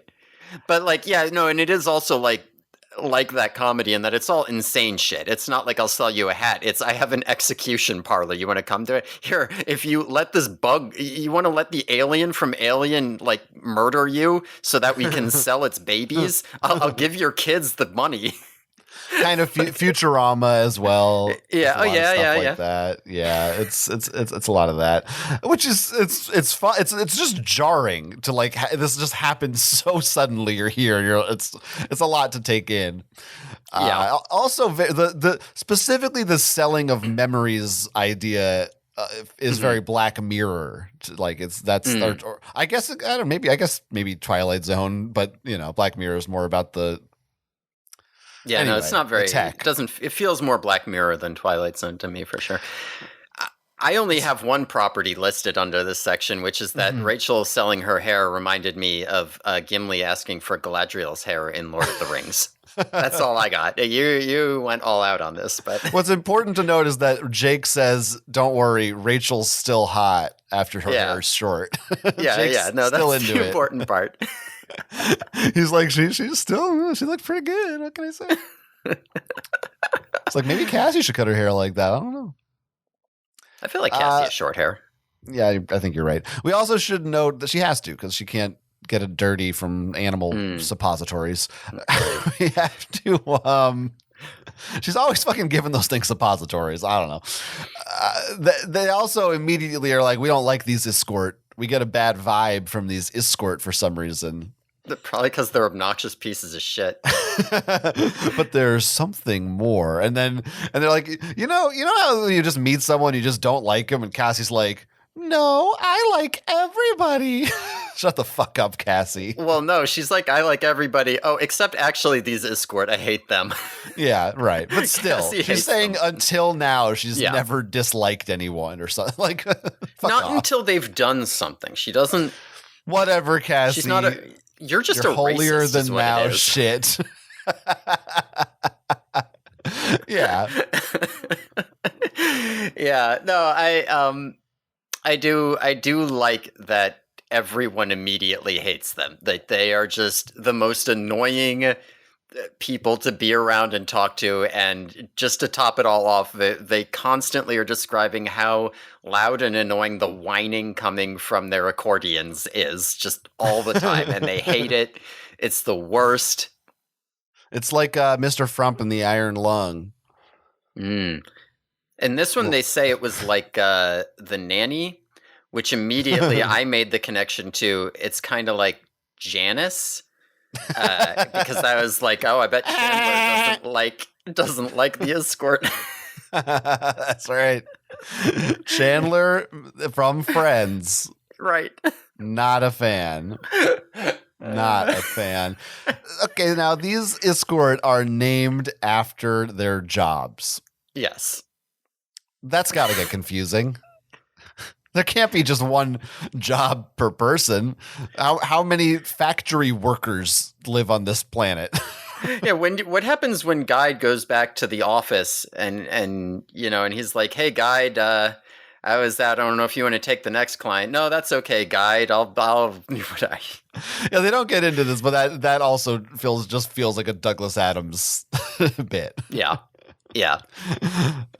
So yeah, I don't know. Maybe there's more to it. Maybe in escort language, there's a subtlety in the pronunciation. Yeah. But I guess they do have mouths though, they said, right? Yeah, but they don't use them to talk. But they do seem to use their accordions to communicate. It might only be emotional state. Right? Well, they'll be like, oh, it seems like they'll like whine differently if they're like laughing or if they're upset or if they're happy. So, but maybe there's words in there too that we're not picking up on. Yeah. And then I like that some of them start asking questions about the escort, the history of the escort, and Jake's like, we have more shit to do. We're not here to learn about the escort. Fuck these guys. We gotta move.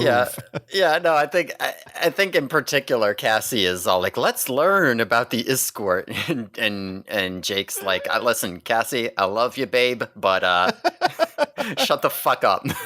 But I'm kind of halfway in between because I'm like, well, I want to know what the hell's going on here. Let's slow down a minute. Explain to me what the fuck this is. Yeah, right. Listen, Cassie, as always, is going to be proven right. Yep, that's for sure. Well, yeah. So after they have to like threaten Guide into submission so he doesn't constantly ask to buy body parts and stuff. But eventually, they're trying to get situated, learn about it, maybe find a safer place. They find out that escort have memory shows, as you said. They can buy and sell memories, so you can, instead of watching movies or whatever, they can like watch other people's memories and play them as though they were their own. We find out that the Howlers are around. They are here. They've been around and they've been selling their memories to pay for shit. And we also find out that Howlers seem to have collective memories. So like they just pass down their memories through the generations so they can remember everything, which is why their memories are so valuable and they can buy all their shit and whatever. Guide is taking them to some base of operations. They're going through the level 78 marketplace when they get attacked. And at first they think it's Howlers, but it turns out it's just some escort who are members of the Warmaker Guild. And the escort sucks so bad at fighting that they just kind of beat them up as kids. They don't have to morph, they just punch them. And the escort have to run off fighting. So more escort here. Yeah, we're getting immersed in the world. The Animorphs they're just out here just kicking alien asses. No hesitation. They're like, who are these guys? Let's just beat the shit out of them, I guess. Yeah, right. I mean, they did get attacked first, but yeah, right. But it's funny how good they are at it.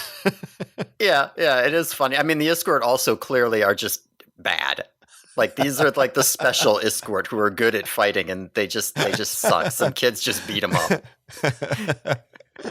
Yeah. I love all the different stupid escort guilds. Like, they mention here not just the Warmaker Guild, but the Criminal Guild. I have to wonder. Later in the book, they're going to mention the Grand Guild Master, but I have to wonder if the escort have any kind of government whatsoever, right? If it's just like, okay, the laws are what all the regular escort do, and if the crime is defined as the stuff that the criminal guild does, if you're part of the criminal guild, then you're a criminal. if you want to, do crimes, then you join the criminal guild. There's no, that's just, I don't know. Yeah, it's not the Thieves Guild or the Assassins Guild. Yeah. It's just general criminals. Yeah, if you want to be a bad guy. Yeah, we need the Escort Chronicles. I gotta We know. You think the Grand Guild Master controls the criminal guild? Do you think he goes up to them and he's like, all right, so here's all the laws for this month, so make sure you break those? Yeah. Well, I think there's a meeting with the Lawmakers Guild. Right. That's probably true. Yeah. They figure out here's the laws you'll be breaking this month. It's a process. They have a system. Yeah. They also mention, so it says the Howlers trade their memories for Boda salts. Yeah, I did take note of that. Yep. Boda salts. So. Boda salts. Who knows? It feels like K. Applegate couldn't figure out what the hell the Howlers would buy here. So Boda salts is really, it sounds like a Star Wars thing. It does. Sounds like you take a bath in your Boda salts and recover your muscles. Ikachuda Boda. That's how a Hutt says Boda salts. I did wonder at this point, why is Eric still projecting a hologram? But I guess now I know the answer is because if a Howler saw him, they would be like, that's a fucking chi, let's kill it or something, right? Yeah. The answer might actually be because she didn't think about it, but yes, that is a good reason for him to be doing it. Well, because they don't know at this point that the Howlers don't know who they are. Yeah, I mean that is true. They don't know who the Howlers are either. Like they're just walking around like, at some point we're gonna see something. Now I have to say, and I guess maybe this is getting into the next section. This will lead into it, but. When the Ellimist explains all this shit at the beginning, my expectation was that this was going to be a Planet Hulk thing, and they were going to be teleported to like a gladiator arena, and it was going to be just like a fight. Not that what we find out is you're just on this planet and just go for it. Like there's no rules, no structure to this thing at all. It's just, I don't know, just fucking find them. Yeah. Drop you off in the middle of New York City and kill them. Who knows where they are, but it's so weird. I won't even tell you what they look like. But they don't seem to react to it. I don't know. None of them, I mean, I guess because she wrote the book and she knew what was going to happen, but none of the characters are surprised. They're kind of surprised by this, but I don't know. To me, it seemed like the natural, you're going to take us there to fight them. Like, you didn't tell us we had to also find them and they don't even know who we are. Like, do they know about this? Why did Krayak tell them? He was just like, good luck. You'll figure it out. Yeah, I mean, you can sort of think of it like they are pretty used to this kind of bullshit at this point, so they're just like, wait, what the hell? We already all right, I guess this is what we're doing. We're doing whatever the Ellimist makes us do. But Marco should complain about that. That is exactly what he would be complaining about. And since I am in tune with Marco, my thoughts are his thoughts. Immediately complain, yeah. Okay. I wouldn't say it like that, but. So, all right. So they're gonna see a Howler here. They're walking along and they see a Howler, and Eric's like, "Oh shit, that's a Howler," because he's seen him before. So Howlers are like the size of a big guy. So I don't know. At least 6 feet. They're not manlets. They're basically humanoid. They've got like bowed legs, they say, and arms that are longer than their legs. So maybe they're like dragon knuckles. I'm not sure. But they can swivel their waist all the way around like an owl's head. They've got like a bearing or something there. They've got claws like Wolverine from the X-Men. Their skin looks like still cooling lava. It's like black with and pebbled with like red lines through it. And their eyes are fully bright blue. And this Howler they see has a utility belt full of different weapons. And Eric also tells them at some point that apparently Howlers have needle teeth that they can retract. So a Howler is the thing on the inside cover of the book. which I guess we can talk about in a bit, but let's just get through this. So they see this howler there, and they're like, well, we're not going to get better odds than this. There's one howler here.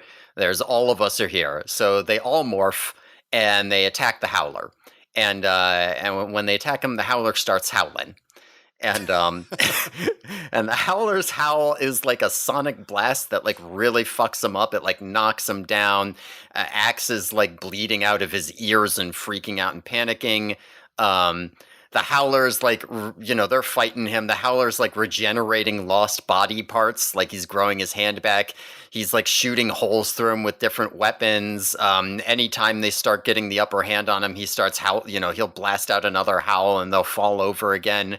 And meanwhile, Eric is in the background, like giving instructions on how to stay alive and how to dodge it, but he can't tell him how to hurt it because that's against his programming.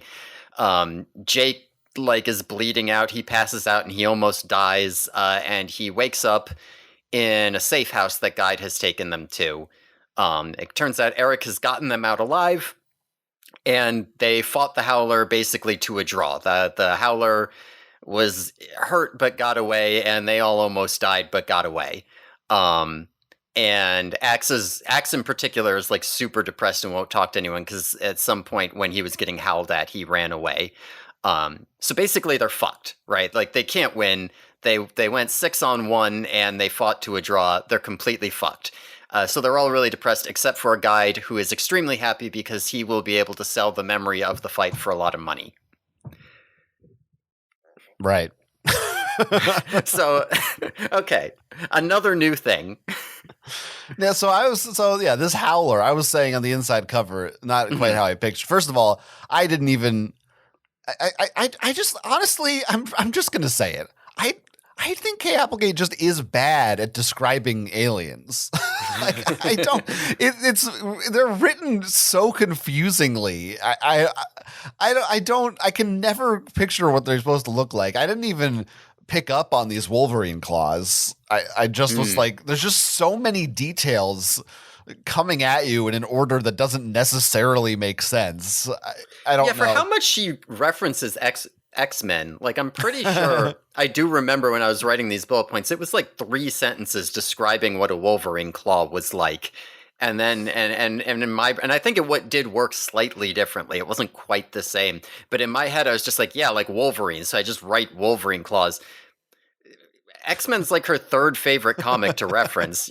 She couldn't have just had Jake be like, oh, it looked like Wolverine. Yeah. If this was a Marco book, maybe he would have said something. But Jake likes comics too. Yeah. Been her muse and told her. Yeah, Marco takes over, I'm telling you. But the main thing for me is in the picture, their head is so human shaped. I was picturing more of like a molten magma man with like kind of like a craggy rock shaped, like rocky or flat topped big weird head. Not just just looks like a regular guy's head looks a different color. I don't like that as much. Which I don't feel like they really say here. I think they don't describe his head. They describe his eyes. They describe that his body is humanoid, so he has like one head on top of his shoulders. But they say the head was ugly, a slag heap of melted-looking black pebbled skin. So heap, does sound like more like what you're saying. Yeah, heap. I was basically picturing. I feel like isn't there a guy from Batman Beyond who's like a magma man? That's what I thought the instant you said that. Yeah, right. So that's what I was thinking, but that's fine. The Howlers they're cool. Honestly, the fact, thank God they have magma skin because truly, if it weren't for that detail, I just wouldn't even know what to picture. I needed that to tie it all together. Yeah, magma skin guy. Yeah, that's all you had to say. Yeah. They got claws, they swivel around, they got weird blue eyes. Yeah. So, I mean, I guess I'll say, I don't know. What do you have to say about this section? I mean, so one of the first things that I think about with this section that I really like is I like them being immediately pitted up against a completely unstoppable enemy, like someone that they just have absolutely no hope of beating. It feels a little reminiscent of some of the earlier books where Visser 3 was just like this the scariest monster. Nobody could ever, like, even if you see him, you can't live because he's giant. In book 3, where they just look up and they see a ship that's like the whole sky, this like, oh, we're totally fucked. Because the Yeerks have kind of lost that to some extent. They've scored too many victories. Visser 3's become a little villain of the wiki. Like on the whole, it doesn't really feel like they're winning the invasion, but in any given conflict, it feels like, oh yeah, they'll beat up some guys and push through. But I like that they give them this one guy, and this one guy just fucks all their shit up, and they're like, actually, there's 6 of them. If there had been 2 guys versus all of you, you'd all be dead, and there's a shitload of them. I like that. I like that we're back there. Yeah, actually, I feel like we got a little bit of that last book with the Venber when they had to be like running away from them, and also maybe the Valik was kind of like that too. But yeah. I guess they didn't really fight the Venber enough for me to feel that last book. Like, I think you're right, but it felt more just like, oh, they're blasting us with cannons and we're all freezing and starving to death, so we're not in any shape to fight. Right. It was more about the situation, whereas this is like, even at their best, you're not taking this down. Yeah, and we see the fight here. With the Venber, they just immediately turned tail and ran, and here it's like, okay, let's fight them head on. Nope. So. Now, what occurred to me later, but I'll say it now, this is basically, this book is kind of the closest we get. I feel like it had to be partially the inspiration. Kind of like AVP, which of course stands for Animorphs versus Predator. This is Predator. These are predators. This is the Unleash and even Predator 2 when they're in New York City. This is the unstoppable killing machine that can just like hunt you down, and how do you fight it? That's basically what these guys are, which is cool. Yeah. I'm all for that. Yeah, even just like they have an array of weapons. Like the weapon, like oftentimes it doesn't even make sense. Like the Howler is described as having so many weapons, and a lot of them you just look at it and you're like, you have a Dracon beam. Why are you using this weird flechette gun thing? I don't. Yeah. And it's just like, because they have a lot of weapons, that's why they like weapons, okay? I had to look up. They referenced this flechette gun. I'm like, what the fuck is that? I guess it's kind of like a BB gun. I don't know. I looked it up and I still don't know what the hell it is. To be honest, my only real knowledge of them comes from Animorphs. So, I mean, but like my assumption, maybe I should read it because maybe I'm completely off. But I always thought of this as something that's shooting out like effectively a lot of sharp pieces of shrapnel at high speed that it like just kind of shreds anything soft in front of it. I think that's maybe right. It's definitely little small pieces that shoot out. Yeah, maybe they're sharp. I don't know, but yeah, sounds right. I mean, maybe I should actually look it up and not just imagine that I knew what I was reading when I was 10 years old. Maybe if we had a Patreon, we'd look up the words, but we'll see. If I were getting paid, I would be incentivized. Right. Yeah, but I mean, yeah, it's a great action scene that makes you realize they're up against seemingly impossible odds. You're like, well, how is this gonna go? I think I've said before, sometimes the action scenes in Animorphs are hit or miss for me, but this one, it has purpose. Everything is clearly written out. It's violent. It's well written. And it's meaningful to drive the plot forward. It's not just, well, we must have an action scene now. Yeah. And that's it doesn't hurt that Jake is like losing consciousness and becoming delirious from blood loss partway through. So at the point where she's like, I just want to throw more shit in and it's going to stop being coherent. It's like, that's okay. The character's stopping. He's not coherent anymore. He passed out. There is a little bit of whiplash for me I feel this happens a few times in this book of like, oh, the fight's over. Where are we now? Like, what? This just happens so abruptly. But yeah, they change locations a lot here. Yeah, we're moving. Yeah, 100%. We see a little bit more of Jake's like leadership shit here. I've said before, it feels like since book 16, we've been finding our footing with Jake dealing with this as part of his character and moving forward. So we see more of it here, and I do think it's good. We see him being like tired and wanting to rest, but like he can't do it. There's like a whole part where Cassie's trying to comfort him and he's like pushing her away because he's like, I can't be comforted right now. I have to deal with this because people need me. Um, from this point forward a little bit, we're going to see Jake acting, or at least in this book, we're going to see Jake acting more like an actual prince toward Axe because, he sees Axe being all mopey and depressed because he ran away, and he's like, Axe is not going to accept the soft approach. He needs somebody barking orders at him to get his mojo back, right? Um, he's like reading his people and using them and taking his role as leader, even at his own expense. I like seeing that progress, and I like seeing that actually be done reasonably well. Agreed. I think this is a good Jake book, and Jake has become certainly. I don't know if I was ever as hard on poor Jake as you were. Yeah, but I do think he's really filled out as a character by this point, especially with this now that he's an interdimensional seer. Right. Yes. Yeah. No, I think I might have gone harder on him because it took him so much longer than the other characters to get to where I expected him to be.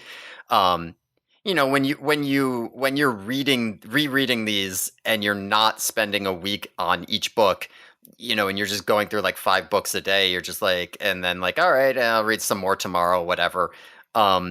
You don't have to sit with it as long. So you're like, yeah, I know who Jake is. It takes her a little bit to find it, but it's fine. I basically know who it is, whatever, we're there. And, when I had to sit for like a dozen weeks without really feeling like I knew Jake, I felt like I was getting very grouchy about it. But we've had a good Jake for quite some time now. So maybe I'll just let him go.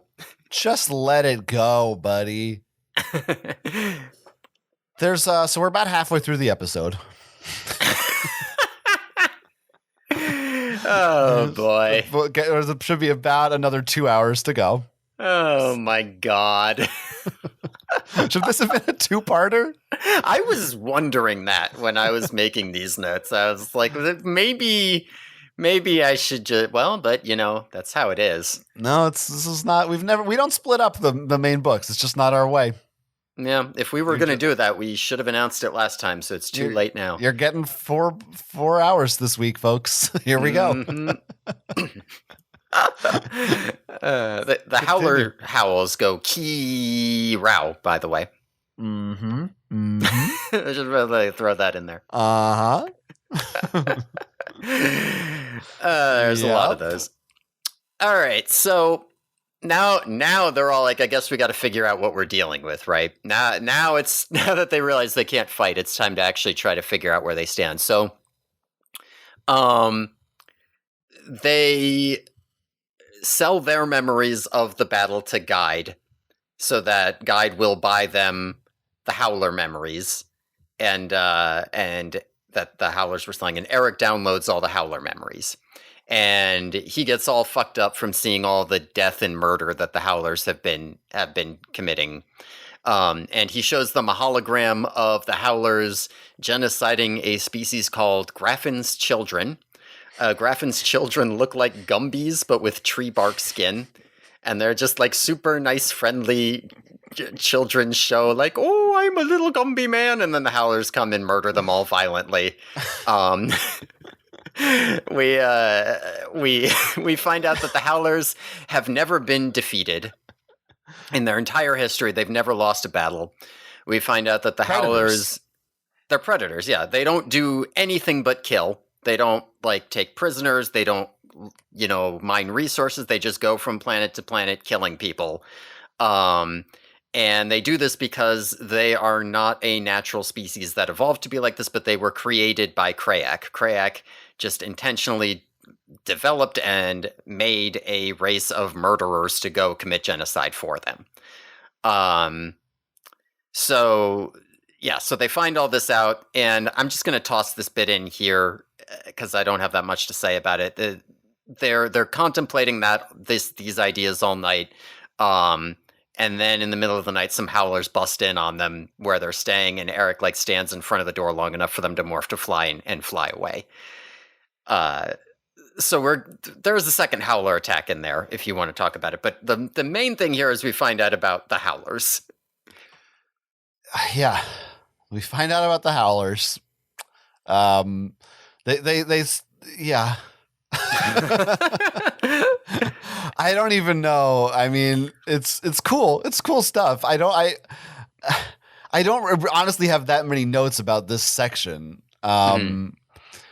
They do talk a little bit. They start to get more into the idea of that no race can be entirely evil. Of course, excluding Taxons. I actually really, really like that section. At least that particular exchange. Where Jake and Cassie are talking, and Jake says, maybe you just have a race that's pure evil. And Cassie says, can't be. And Jake says, why not? And Cassie says, because that's what Nazis and slave owners and people like that believed, that you could just take a whole race or whatever and say they're all this or they're all that. That's never going to be true. I like Cassie's justification of like, it's wrong because Nazis think it. Good rule of thumb. Yeah. Yeah. Vegetarianism, no good. Art, no good. Dogs, no good. Because Hitler liked those things. You're right. Well, except for the dogs part.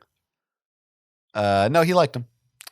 Yeah, and it's good stuff. It's building off the themes again that we talked about in The Departure, and that have sort of been slowly coming into the series. But it is a little, this kind of thing can still be jarring when, assuming next book they're going to be like, we got to kill these fucking Yeerks, So it's a little bit like, I know this isn't going to always come up because you can't really do that for the series to continue, but at least there's something. I mean, maybe it will be more of a thing going forward because it is a very, very big part of this book in particular. Yeah. Or maybe they'll be like, how can we, just think about poor Subvisor 17 here, who we have to make the choice whether to kill him or not. Don't worry about those 10 Hork-Bajir whose throats we ripped out on the way up here, though. But the moral complexity of Subvisor. Yeah. There's, they have to. You gotta choose your battles. Nobody's perfect. I feel what you're saying, but I do like that they are doing this here, and I do like when they do it in the series. It is clear that Kay Applegate wants this to be a consistent theme throughout the series, even if it isn't always. Yes, it's an important and noble endeavor, I think, to almost kind of Trojan horse these ideas into a kid series. It's good guys versus bad guys, but now she's like worming in these thoughts of what does that even mean? Yeah, there are not very many kid series that are like as morally ambiguous as Animorphs is, or that are willing to delve into. Even when kid series try to be morally ambiguous, I think Animorphs tends to take it a bit farther than most of them. I'm thinking of another one we reference sometimes, which is Avatar: Last Airbender. Does a little bit of that. That's still the Fire Nation's still kind of evil, but they do play with it more. Yeah, but I mean I think that is a good example because it's like the Fire Nation is an evil entity, but the people in it are generally not really, except for a couple of them. But that's fine, and that's. It's like, the Yeerk Empire is an evil entity, but the individual Yeerks not necessarily, except some of them are. So I think that works. Yeah. So it's good. I feel it. I would like to just say, though, that when Cassie says you can't just take a whole race and say they're all this or all that, and she's talking about a species, the Howlers, this directly contradicts when she defended Tobias's bird racism again from David. Wow. I thought you were going to say, I'd just like to point out there's still the British. Oh yeah, that too. That's a reasonable one as well. Yeah. I mean, so yeah, I like this section. I like seeing Eric gets fucked up. Mm-hmm. You mentioned it briefly before, but listeners maybe they don't remember that. Yes, Eric is programmed to be nonviolent, incapable of allowing violence, although Yeah. sometimes he can cheat. That's true. I don't know that we really. Man, did we even go over that last book? We had a primer on Eric last book, and I don't know that we've mentioned that in a long time. I don't think we talked about it on the show. Yeah. Now, on that note, there was a whole bit in Eric's first book about how the memory of violence that he committed fucked him up and traumatized him forever because he could never delete those memories. And so at some point in the meantime, he decided that it was probably a good idea to just download 17 genocides permanently into his memory, including the genocide of the Pemalites from the Howler's perspective. And at no point did he think, I did this before and it was traumatic, so maybe this is actually a bad idea and somebody else should watch this and not me. Right. Could anyone else I thought he watched it because he's a robot, so he could like I guess anyone can download the memories. I guess that's the thing. Yeah, I mean, like, there's a memory playing device that Eric did not use here. He interfaced directly with the computer, but like they do exist. They have memory playing devices later in the book. I don't know. Maybe he can do it faster or something. Yeah, that's true. That's true. He wouldn't have to. I don't know. Maybe. I don't know. I don't know. But yeah, it's, he's taking one for the team. Jake is the leader. He can't fight. So maybe he feels guilt. Maybe he's like, I got to contribute something to this operation. Mm-hmm. Yeah. I don't know. I think there's also just like, they wanted the scene to play. So they need Eric to play a hologram for them. But he's got to do a little R2D2. Yeah, that's right. They also mention here, because they're selling their memories to Guide, there's the question of like, what if the Yeerks get a hold of these? And so they do mention where they are in the galaxy. They say that they are over 500 million light years from Earth, and the Yeerks can't possibly get here without beating the Andalites first. Like they won't make it here. And I do like that we are explicitly so far away that the story, like, this particular thing with the Iskwort can't matter to the main characters, right? Like, it might matter in the grand scheme, but like it won't matter to these characters because their war will already be over one way or the other before anything happens with the Iskwort. Right. Yeah. It expands the scope in a big way. Mm-hmm. And it makes you, again, kind of hammers home the idea of this just being a very small piece of a much larger puzzle. Yeah. Maybe at this point they should be a little bit worried, because you might start thinking to yourself, like, so, well, you know what? Actually, I'll talk about this later. This is better later. We won't worry about this right now. I just want to say, what do I want to say? I mean, we Graffin's children. They made the cutesiest thing to just blow apart graphically.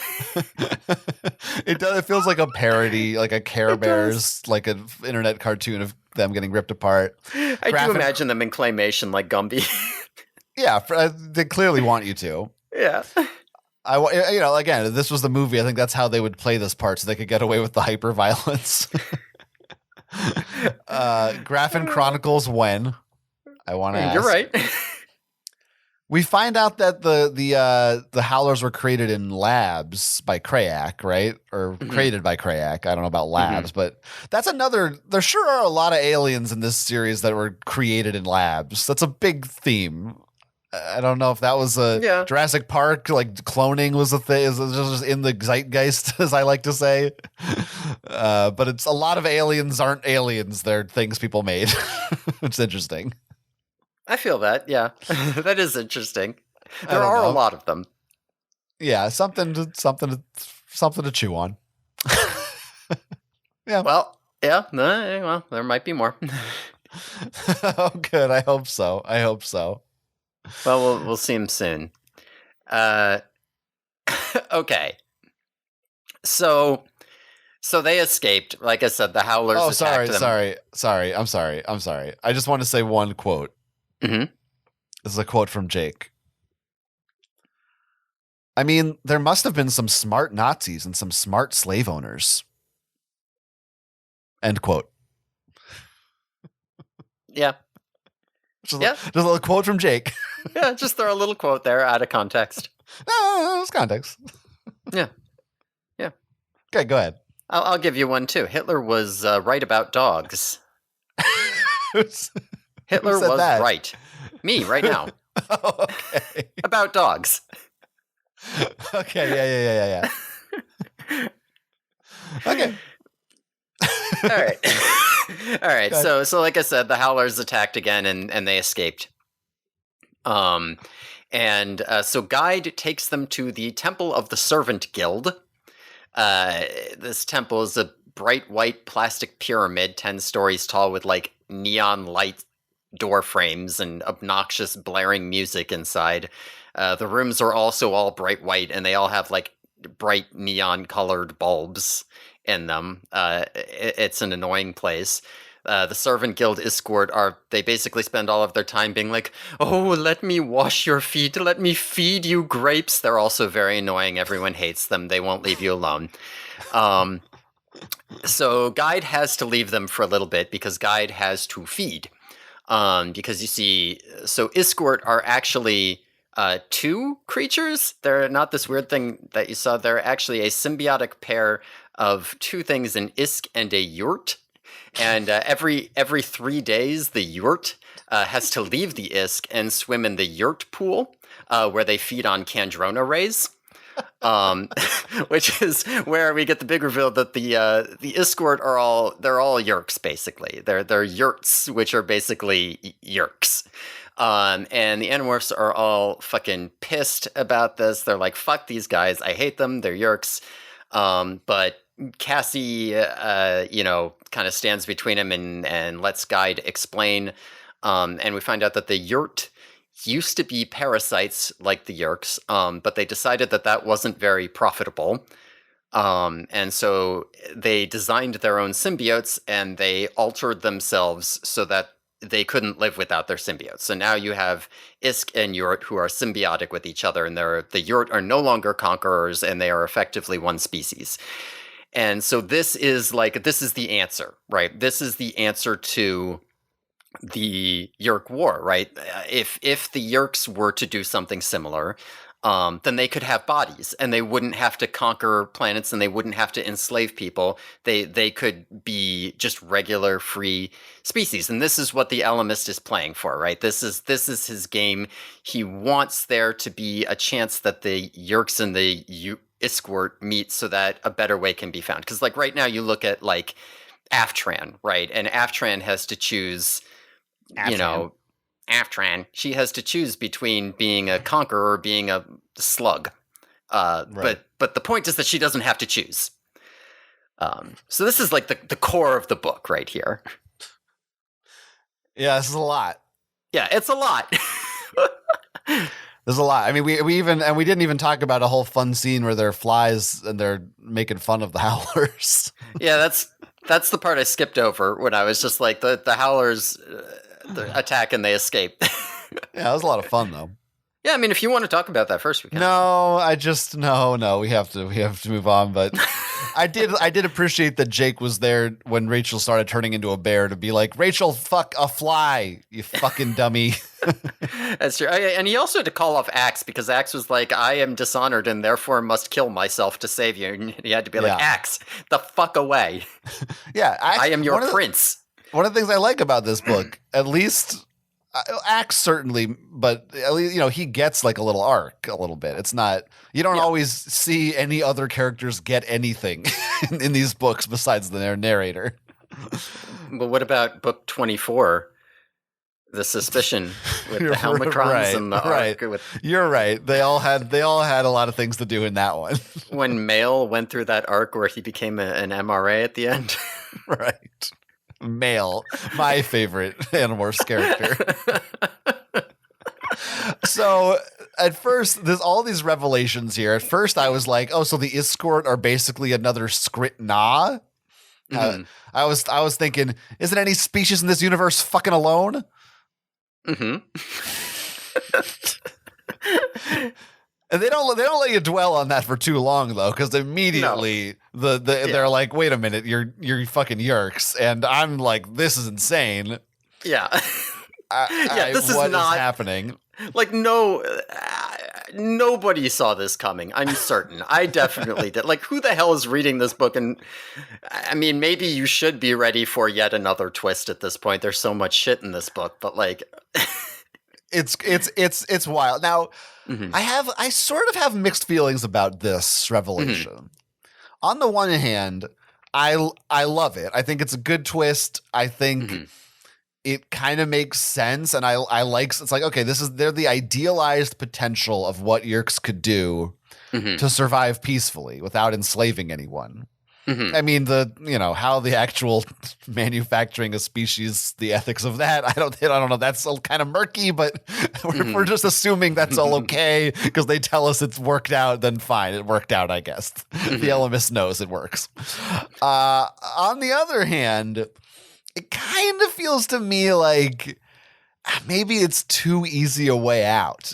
I like the conflict of the Yerks and Aftran specifically is the moral gray area of, well, they have to do this to survive, and so like where do you land on that conflict of feeling for the Yerks and their plight versus them needing to hurt other species to do it? But now it's like, oh, they could just do it and not hurt anybody. There's a way for them to just do it and it's all cool.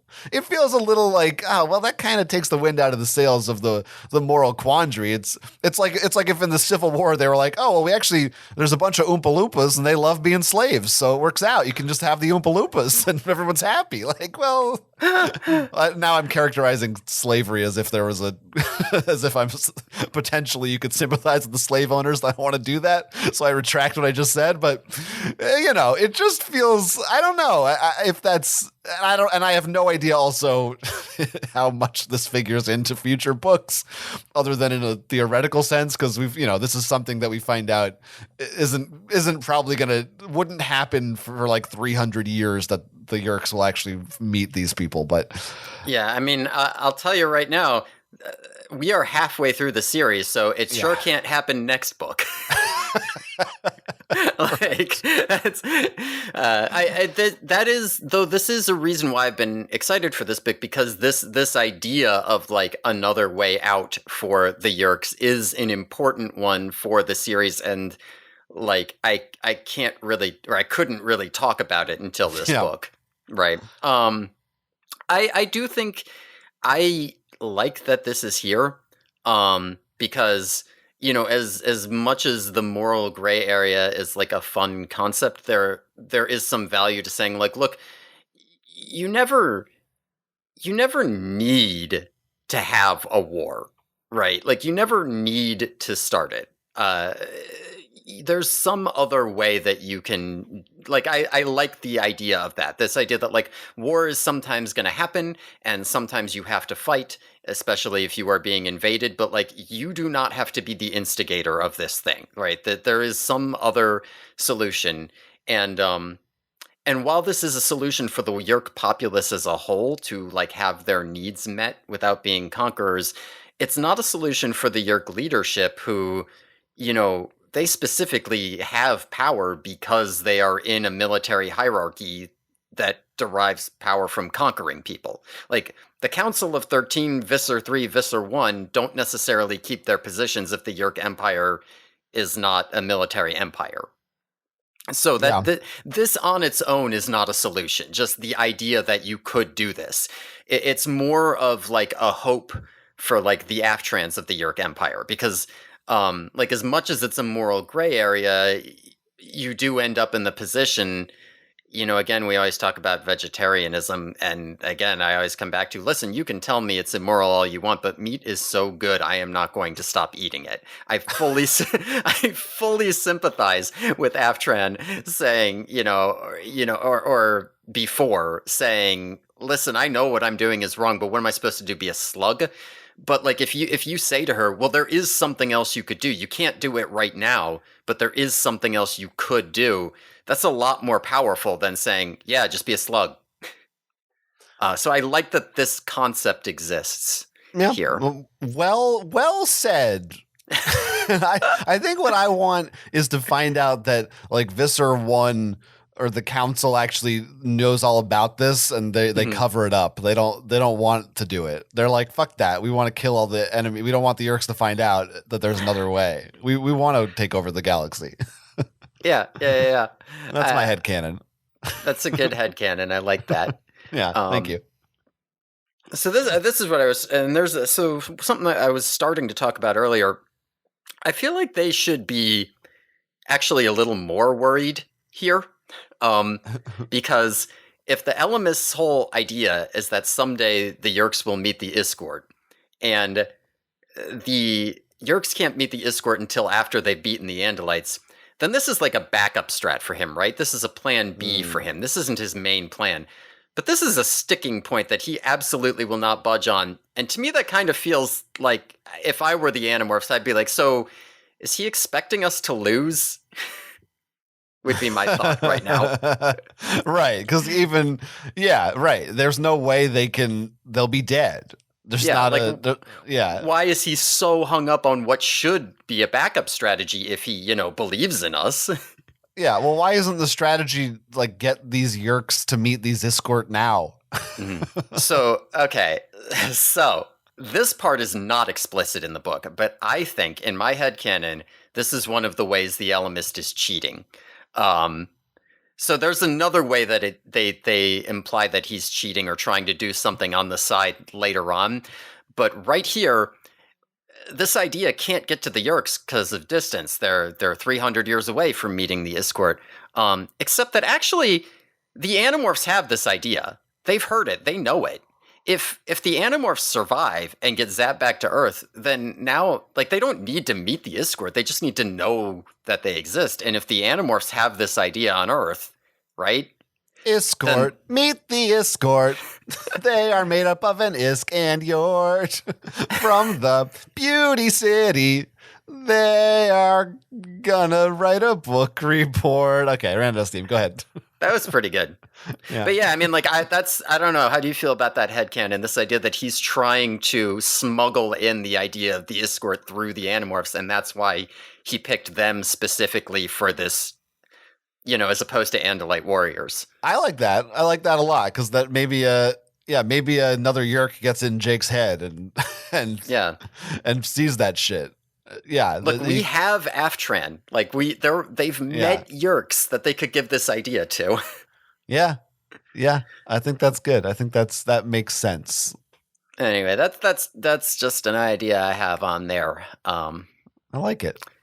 Did you said you were unsure on the ethics of making this species? I'm also a little unsure of it, although again, like I said, I can make up ways in which it would be acceptable, and maybe we can just trust that it is because the book says it is. But I mean, like they kind of say in the book, there's an Emo Phillips joke where he says, he's like, my favorite organ is the brain.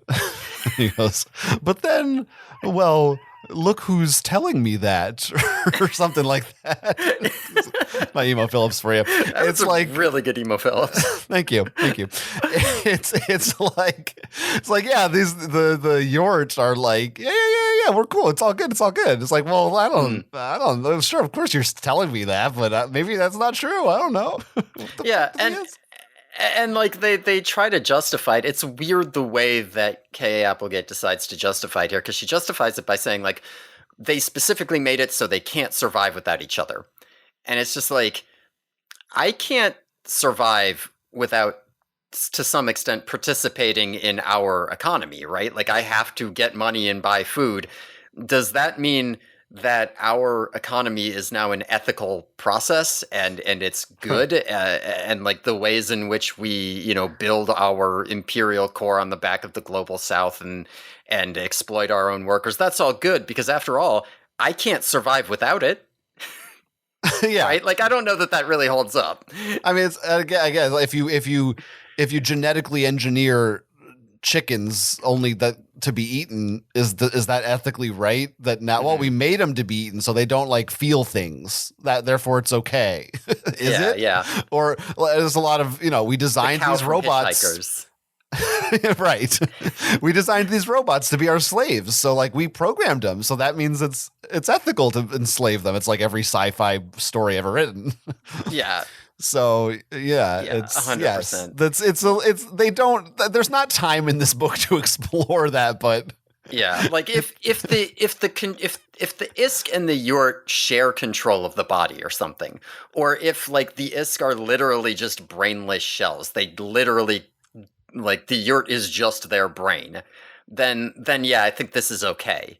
But like I said, the actual issue of the York is not that people can live without them and they don't need them in their head. The issue is the loss of control, and that's not really addressed. It's a little bit weird that she doesn't address that while writing this book. yeah, you're just supposed to kind of go, oh, it works out, I guess. Don't know. Yeah, Sure. yeah, agreed. I mean, the Elemist clearly thinks so I guess we just got to trust him. He's all knowing and all powerful. Yeah, or maybe he thinks they're complete shit, but he'll give the Yerks good ideas. So in the long run, Yeah. it's worth keeping him around for now. You got to start somewhere. Yeah. I do like when they accuse him of being a Yerk, and Guide says, "We are not Yerks. We are Iskort." That's good. Yeah, that's good. Now it is a question that we don't really know. They're like, well, so is this a related species to the Yerks, or are they actually Yerks that somehow just either like ventured off from the tribe or just developed in a different place, or somehow we don't really know what they are. We don't actually get to see a Yort. We just see the Isk. I feel like there's a strong implication that there was something that diverged and like I don't even know how got transported across the galaxy like long time ago. But to me, it makes a lot more sense to assume that this is convergent evolution. Like if there is a thing called Kandrona rays and you can feed on it, it makes sense that maybe something with a similar body plan has a similarly easy time feeding on it and followed a similar evolutionary path. Like I can get behind that. It is so funny that they're like, no. It's totally different. Every 3 days we go to the Yort pool. Yeah. It's not what you're talking about. It's different. Yeah, and then we put our hosts in. No. We don't. They don't go like in cages. They're like holding areas. Yeah. It's now not this the same. sounds like a Futurama joke to me. Yeah. Also, just the discussion of this is again. I'm just, how is this the fucking where we're at in this series? Yeah. Convergent evolution on another planet with alien gods. Like what? This is fucking crazy where we have gone at this point. Yeah, and this book escalates it so much farther than it has been. All right, we're in the home stretch here. Yeah, we're getting there. So the Howlers show up again, and this time they start pumping bug poison into the room so they won't more fly like they did last time. They turn into birds, and Eric projects like a holographic distraction. They get out. The Howlers are chasing him through the city. It becomes clear that the Howlers are not allowed to hurt Iskort until they win. Like that's part of the rules. They can't. They have to wait. So the Animorphs are like using the Iskort as human shields. There's like bits where the Warmaker Iskort are punching the Howlers, and the Howlers just have to be like, "No, stop!" It's pretty good. But as they're flying around, Cassie gets hurt like really bad. She gets like blown in half. She's a bird, and it looks like she might not make it. And so Jake, he's also a bird. He's a peregrine falcon. He's super fast, and he gets their attention. And he manages to lure one of the Howlers off the edge because the Iskort, recall, are not safe. They don't have guardrails or anything. So the Howler is chasing him, slips and falls. And as the Howler is falling to his death miles below, Jake flies over to him, does like a demorph, remorph style thing, and he acquires the Howler on the way down.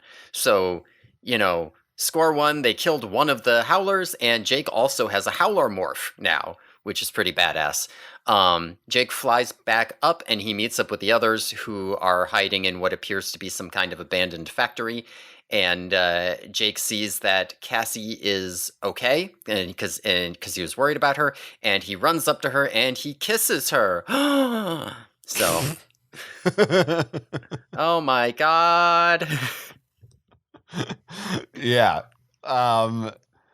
Those howlers sure find him really quick. Like there's no time to rest.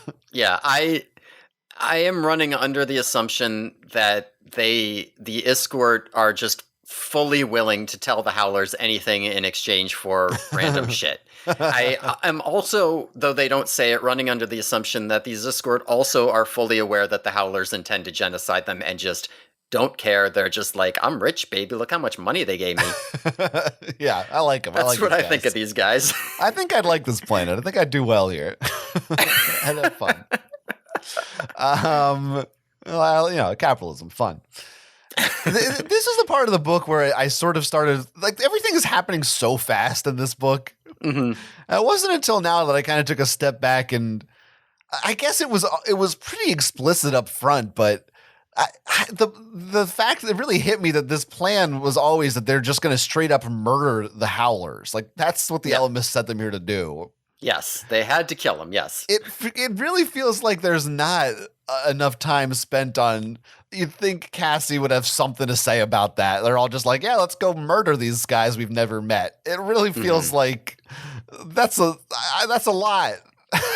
Yeah, I mean, and they do get into that later. We get into like, that, yeah, 100% at this point. They're just like, no mercy, no, we don't care about the howlers. They killed the Pemelites. Kill them. Yeah, but it almost doesn't even. They don't even, to me, address it head on. It's just kind of like, oh, we have to fight them, or we're being sent here to take them on or defeat them. Yeah. They don't really like head on say out loud, we're here to murder things. Yeah, no, that's true, because Cassie has like a whole speech at the beginning of the book where she's like, the Ellimist has put an entire sentient species on the line, and we're not even going to ask ourselves if we should try. Like, clearly we have an obligation to try to save them. It is true. Right. Cassie does tend to be, if anyone is going to be all like, yeah, I know I have an obligation to the whole species, but I also have an obligation to a single individual. Yeah, it feels like she should have raised an objection like, so wait, we just killed these guys? There just wasn't room. Like, but it is a little bit strange. But at this point, it really hit me. Oh, no, he's murdering that guy. He's got to kill this guy.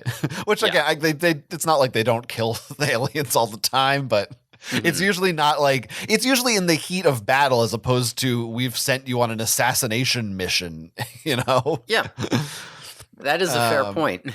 Yeah, and so I did not see this coming. I loved that he acquired it. This was a shock to me. I was like, what the fuck is he doing? I didn't know what his plan was here at all. I was like, why are you demorphing? You're gonna die. What the fuck are you doing?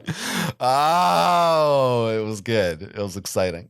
Yeah, it's really good. It's really good that Jake gets a howler morph. This is yet another wasted opportunity where Jake gets a really badass morph, or somebody gets a badass morph, and we don't get to see them use it. I mean, to be fair, there could be like some rules of engagement bullshit where Krayak's like, no, they don't get to use the howler morph.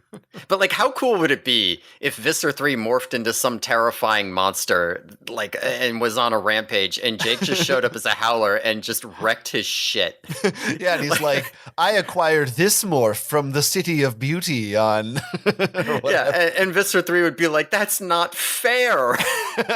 I want that. That should be my morph. Yeah. It would be great. It's fucked up that he doesn't. Hey, he should be a howler every book from now on. Fuck tigers. Howler's better. I thought I remembered Tobias being a Hork-Bajir a lot more often than he has been. Why is he still a hawk? They've got these great battle morphs. Oh my god, it's criminal. Just stop being animals and start being weird monsters, okay? Yes, monster morphs. Yeah, so it's good. And we get to see the surface of the planet where we find out it's all swampy, and they built Jetson's world because the surface is uninhabitable. Mm-hmm. Yeah. That's On the that's little nice. details here, I also like the factory they're in is run by the Worker Guild. Uh, Mhm. the Worker Guild is on strike until the Superstition and Magic Guild certifies the factory free of the spirits of fictional characters. Because there's like a escort superstition that fiction comes from like real muse spirits, kind of like in the Dark Tower. Thank you. And they can like haunt things. And Guy doesn't seem to believe in this. He seems to think it's funny, but Yeah. So, well, was it they believe that if you write a fictional character, it like partially becomes real? Is the I idea? it was not clear to me whether it was that or whether there were pre-existing spirits that inspired you. I, I don't know. Sure. I thought it Chicken or was the the second, egg? but I don't know. Maybe they don't know, but like if there's a fictional character, Yeah. this is the most It's just a insane stupid fucking joke, is what it is. It's Why? just a Douglas Adams Hitchhiker's Guide bullshit. But it's like this is a there's you can dissect this for hours. It's like a whole. This is the premise for a whole book series. It's just what is this? Well, this is just a superstition that the Superstition and Magic Guild have to deal with. It's so weird to throw this in there. Like the amount of world building she does for the escort is simultaneously not enough and so much. Yeah. It's a lot more than some species that maybe need it more. That's for sure. It's I just don't even know what to make of it. But and this is also okay, I don't know. I mean, we'll get to the end, but at this point I was thinking he's got a howler. I was Mhm. like, "Oh, well, maybe the plan is he'll pretend to be one of them." Mhm. But then I thought, well, that doesn't work because they all share memories. So they would have seen his death, I thought. We'll find out what happens with that right now, I Mhm. guess. But that's just what I was thinking at this time. Yeah. Well, we can't quite get to that yet because we like legitimately cannot skip the kiss. Oh, sorry. This is The like kiss. a legitimately important moment, not the stupid Magic and Superstition Guild. So, Yeah, so Cassie and Jake and Cassie finally kiss here. And it's fun to see actual progress being made in a relationship in these kinds of books, because like a lot of these kinds of series, including this one, sometimes will just like stagnate the relationship. Like, oh, they like each other, will they, won't they? Okay, let's just do 15 books, whatever. Yeah, except there's never really been a won't they. It's Yeah, no, that's not on these two anyway. Maybe on Rachel and Right. Tobias, I don't know. Yeah, because that's not like they're all. Everyone knows they like each other, and they're Mhm. they're not. I don't know. I feel like I'm a little confused about have they been. I guess they're kind of discreet, but not. I don't think it's a. Is it a secret? I don't think it's a secret. No, it was a secret at first, but they're like open with it. At least in the Animorphs. I don't know that they are open with it like at school very much, but they're certainly the other Animorphs know they like each other and they're But I guess sort this of is together. they're still they've been kind of like shy about it. I guess I don't know. Yeah. Like I think they have been considering themselves to be together, but like in a weird, we don't have time to go on dates, we have to go fight Yerks type of way. So doesn't Marco say finally or something? When they kiss? Rachel says it's about time. Oh, okay, yeah. Marco says, "What? No kiss for me?" Yeah, great. I love it. Yeah. And then what is he's like, oh, Cassie, you should kiss him again. He gets good ideas from that or Yeah, yeah. whatever. That's funny. Marco's not jealous, you know, he's not gonna try to get in the way of his boy.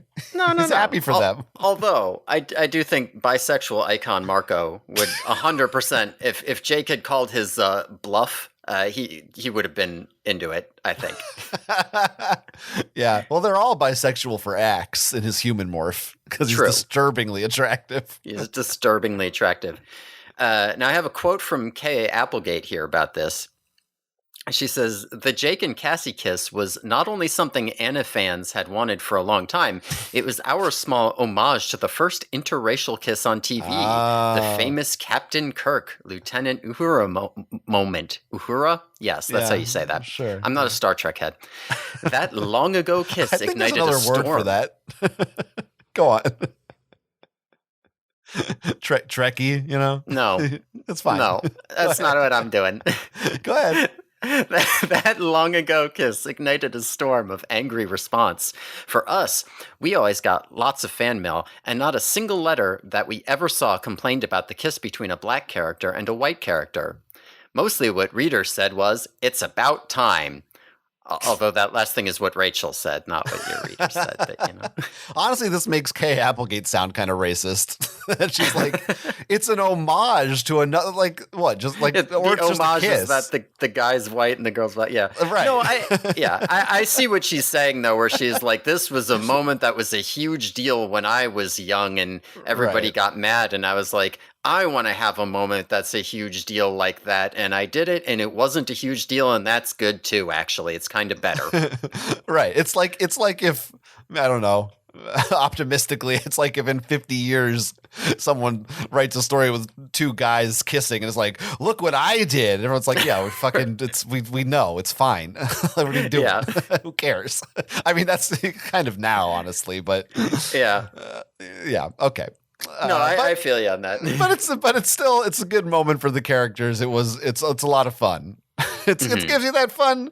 Yeah, it's always exciting in a story when it's like, oh, the hero kissed the girl, the adrenaline's going. This is exciting. Yay! I mean, this is one of those books that feels like, again, like this is the movie. This is the Animorphs, the special Animorphs.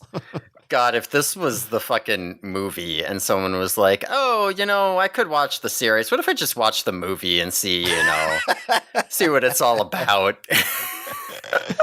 God, I want to like talk about, but that's just for another episode. We got to just talk about this book. Okay. All right, so a couple more things happen. Eric sells guides, some hologram emitter schematics. They meet the shopper Isquirt, who Rachel loves.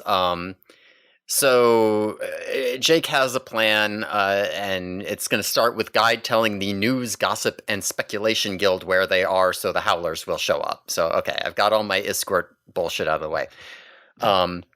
Jake's plan is one of those plans where the author doesn't tell you what it is until it's over.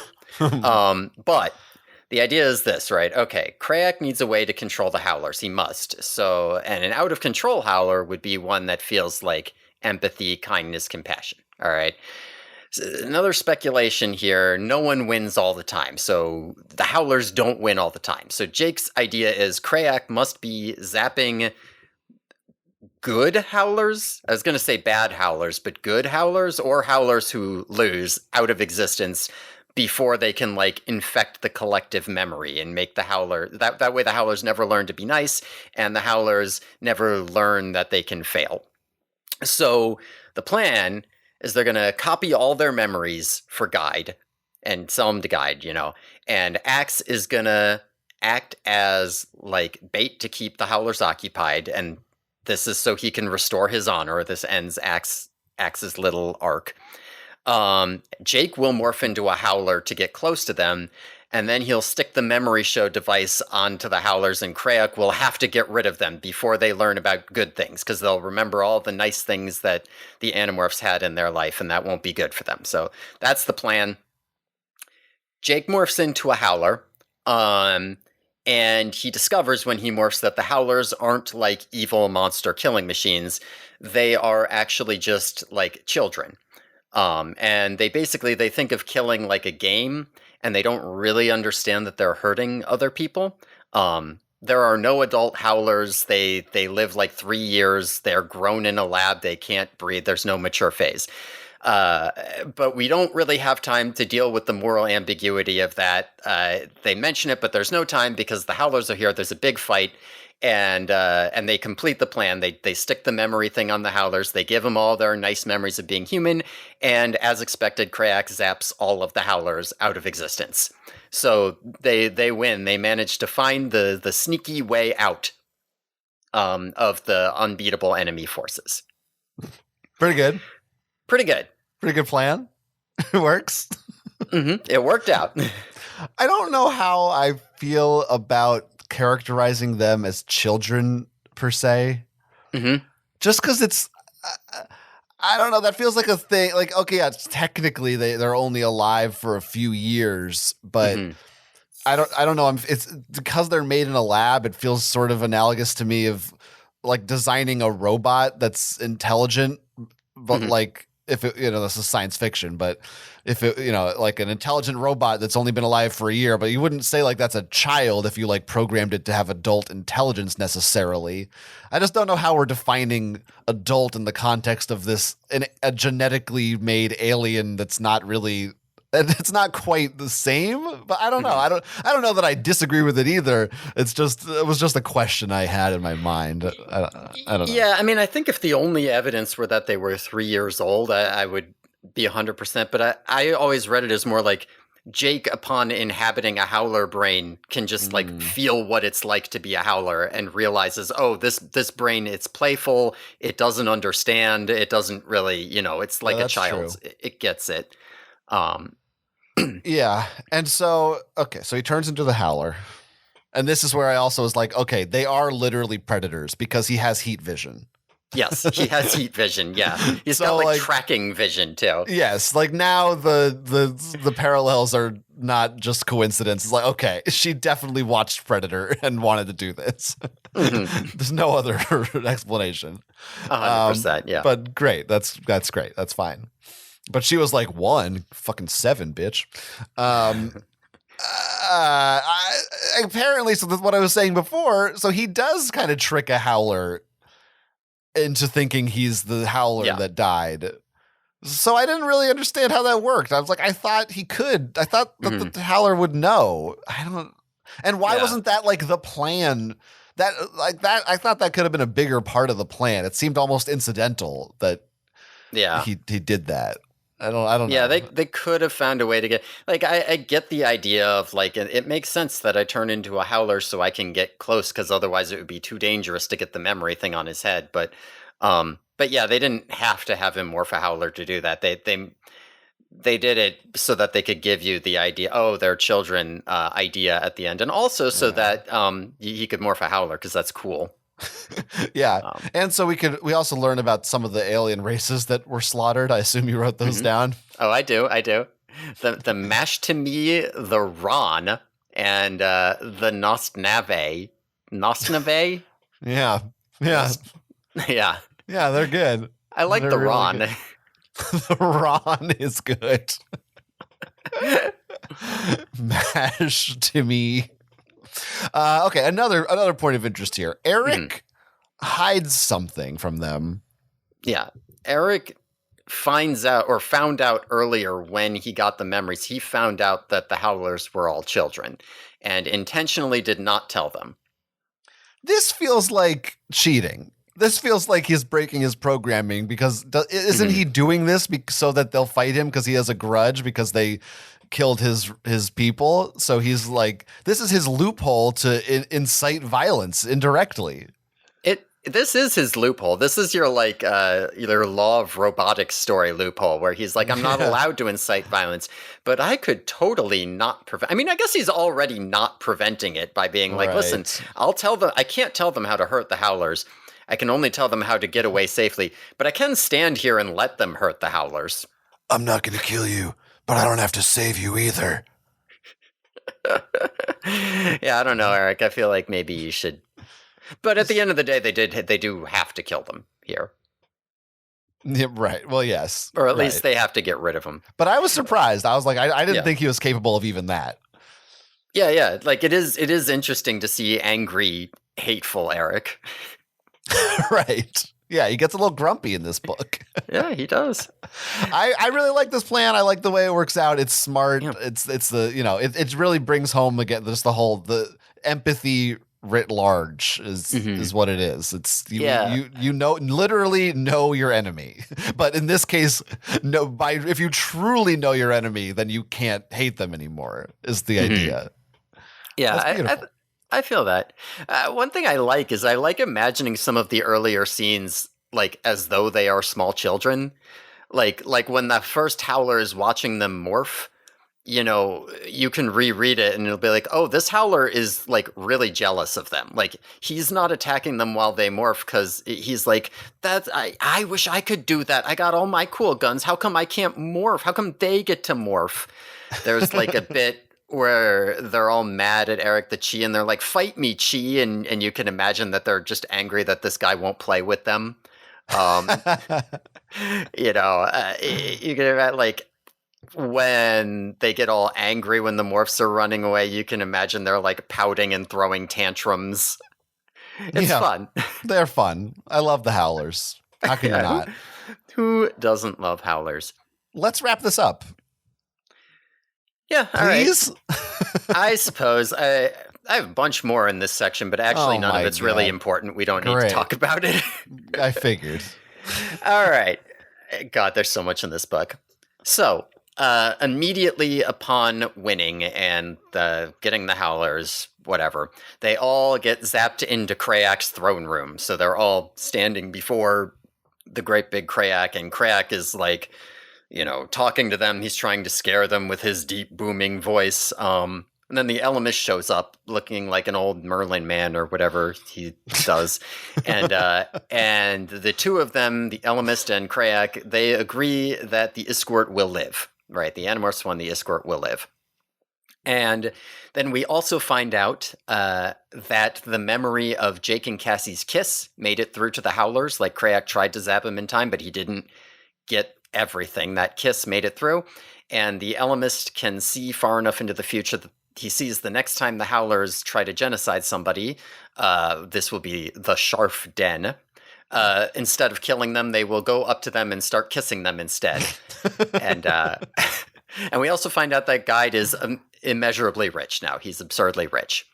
And we end the book with Jake dreaming again, only his dreams of Krayak have now been replaced by a dream of the falling Howler that he killed.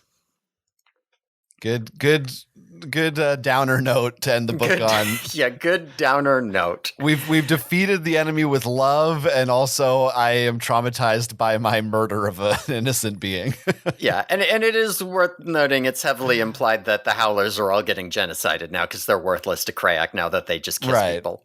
Although I don't know how many are there. It's unclear because you only need 7 probably like kill a race. It seems like. I mean, you don't want to take forever doing it. You got to cover a whole planet. There's probably a bunch. Okay, yeah, probably. I don't know. Yeah, right. So I guess they did indirectly cause the genocide of a species. Yeah, we do get some genocide in this book. Don't worry. It sure is good that the kiss is what stuck and not, I don't like, it could have been just Axe eating a cinnamon bun or something. Yeah, it could have been anything. Yeah. It's real. It just, the tape didn't run out right until that moment, Yeah, that was what was fresh in Jake's mind. He's thinking about that kiss. That's what it was. It was the power of it. It was, it was more vibrant than the other memories. It does seem like Axe's cinnamon bun memories might be more vibrant. I gotta see some fan art of a Howler kissing a Sharf Den. You're right. We gotta see that. I need to see that really bad. Look, I think we can wrap this book up. Yeah. But now I did actually. I should just mention. I did promise earlier that I would talk about how I think the Ellimist. So this is one hint. I think that the Ellimist might be more powerful than Krayak, because it's very clear here the Ellimist can see the future better than Krayak can. Right? Like, Krayak lets the Howlers go kiss the Sharf Den, and the Ellimist is sitting here like, I know what they're gonna do.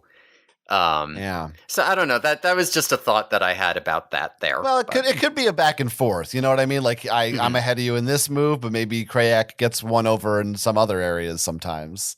Yeah, that could be. Maybe Krayak's just dumb, and that's why the Ellimist is all the time cheating him. Well, don't they tell him like, hey, we got love in there? Like, shouldn't he just know already? Why does he try? That's true. Jake says, haha, love got through. Maybe Krayak's like, he's bullshitting me. I don't believe him. And the Ellimist is like, nah. I don't know. Yeah, I don't know. Okay, here's my one nitpick that I have to say at the end of this. So the idea is Krayak deletes the memories every time they fuck up so that they only know life is a powerful, unstoppable killing machine. Yeah. Okay. That's great in theory, except it's actually pretty fucking stupid. Because if they never learn about failure, then they never learn from their mistakes. And theoretically, if they had the memories of failure, they should be even more unstoppable because they would have learned what doesn't work and they would correct those actions. That it seems backwards to me. They should actually suck. If you only have memories of winning, like that's the whole point of losing, is that you get better after you lose. They're like super powered because even if other ones die, they actually can still learn from after dying. So it should be even better for them. Why? This is fucking stupid. It doesn't make sense. Am I wrong? Tell me why I'm wrong. I don't think you're wrong. I do think you're right. But I do think there's another interpretation where you could do some sort of like, I don't know, absolute power corrupts attack instead, and say like, if the Howlers were to lose, then they would understand better what it was like to be like powerless or hurt, and then they might empathize more with the people that they were killing. Whereas if you only ever win every single time, then people will be all like, what about those people you beat? And you'll be like, yeah, the losers, haha, I'm the best, I'm a winner, haha, I'm not a loser like them. So maybe it's about the fact that they're children. Maybe it's like they'll realize it's not a game if they don't. Yeah, or something like that. Like I do think that is an important component of it, that they can never learn not to be children. That's a potential explanation. All right. It seems like just you don't need to go this far, in my opinion, Krayak, but maybe from his perspective, it's just easy to make Howlers, so he doesn't really care if they're not. He's like, they're unstoppable enough. Yeah. If they fail, we'll just send more of them. Yeah. All right. I'll just make better ones. Maybe that's what he does. Maybe he's like, when they fail, then I know how to make better ones. They don't need to know. So I don't blame your younger self for this being your favorite book. I think this when you get books like this in this series, it can be, you're walking a fine line, you're walking on a tightrope, and it can be real easy to veer into the territory of being just too complicated or too weird or too over the top, too ridiculous that it distracts from the ideas. I think this book it threatens to get into those areas sometimes, but it manages to stay on course, and it might be maybe it's my second favorite book right now. It's in the top three for sure. I think this was a welcome return to form. I was very happy with it, and I'm ready to be disappointed from the next ones. Yeah, I agree. Like, just because this is no longer my favorite doesn't mean that I don't still love it. I love this book. It's a top book contender for sure. I haven't really considered like what would I consider my top 5 books. Like just beyond, I like this one best. But this is up there. This is a contender for sure. I can think of like at least one that I 100% like better. There's definitely, there's got to be more than one other that I like better, but like it's very, very good. Yeah. I mean, it's again, like I said, I feel like it's more impressive that it's impressive that it works. Like there's a lot, it shouldn't work, right? It's one of those books that, like, how did you manage to make this still come through with all this insane shit that you had to cram into 150 pages? Yeah, the length on this is kind of staggeringly short, right? Like there's just so much shit in it for how little time there is to get that shit across, and it does come across, as you said. Yeah, and part of it is like you can't help but like it because you're just getting, when you're in the desert, it's a drink of water. It's here's your fucking lore dump. This is the crazy shit that you want. It's just, it's all there for you. Now every time you get a bad book, you can think, well, at least there's still a eldritch intergalactic horror cosmic entity god war going on. I'm just thinking about Krayak sitting on his throne and doing shit in space. Okay. There aren't actually that many pop culture references in this book compared to other ones, so we're going to get through them. Here they come. The Lion King, the stage show, as we said, the familiar Circle of Life song, and Disney animals cavorting and singing. The Ellimist moves, but he's not a Disney animal. Marco or somebody says, is it a musical too? Will there be any Hakuna Matata involved? I don't remember, but it's funny. A kid named Joey in the audience has been sneaking a ho-ho while Maybe this watching. is young Joey from Friends. Yeah, and it he is. travels back in time to become Yes. the character. Yeah, okay, you're right. Whatever, you're correct. welcome. Nazi references. Rachel flashes her CoverGirl smile. Who invented this place? Dr. Seuss? Imagine, you already read this part about the Legos and the Duplos.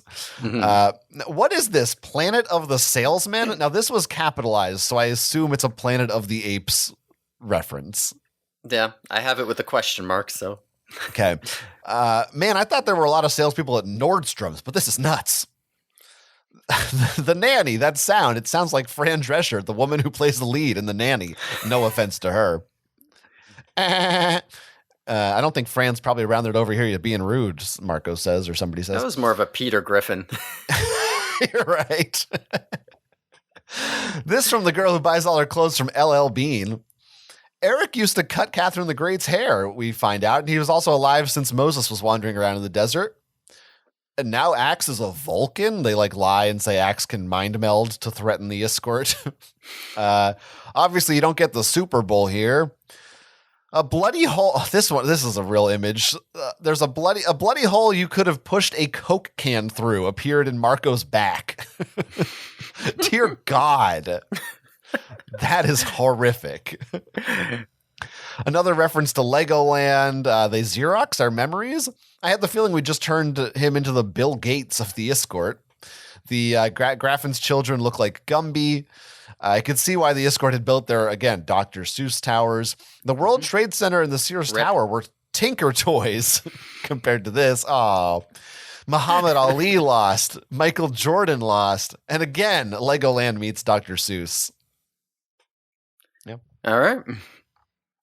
So, Big Book, our longest episode ever, and some people, at least one person out there wants more. Hey, this was not actually nearly as long as I thought it would be. Great.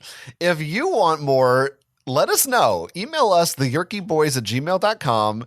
Any questions or comments about the Animorph series, or if you want to throw your hat in the ring and say we should get a Patreon and what we should put on it, we'll take it into consideration. Theyerkyboys@gmail.com. And you can subscribe to our Patreon, patreon.com/theyerkyboys.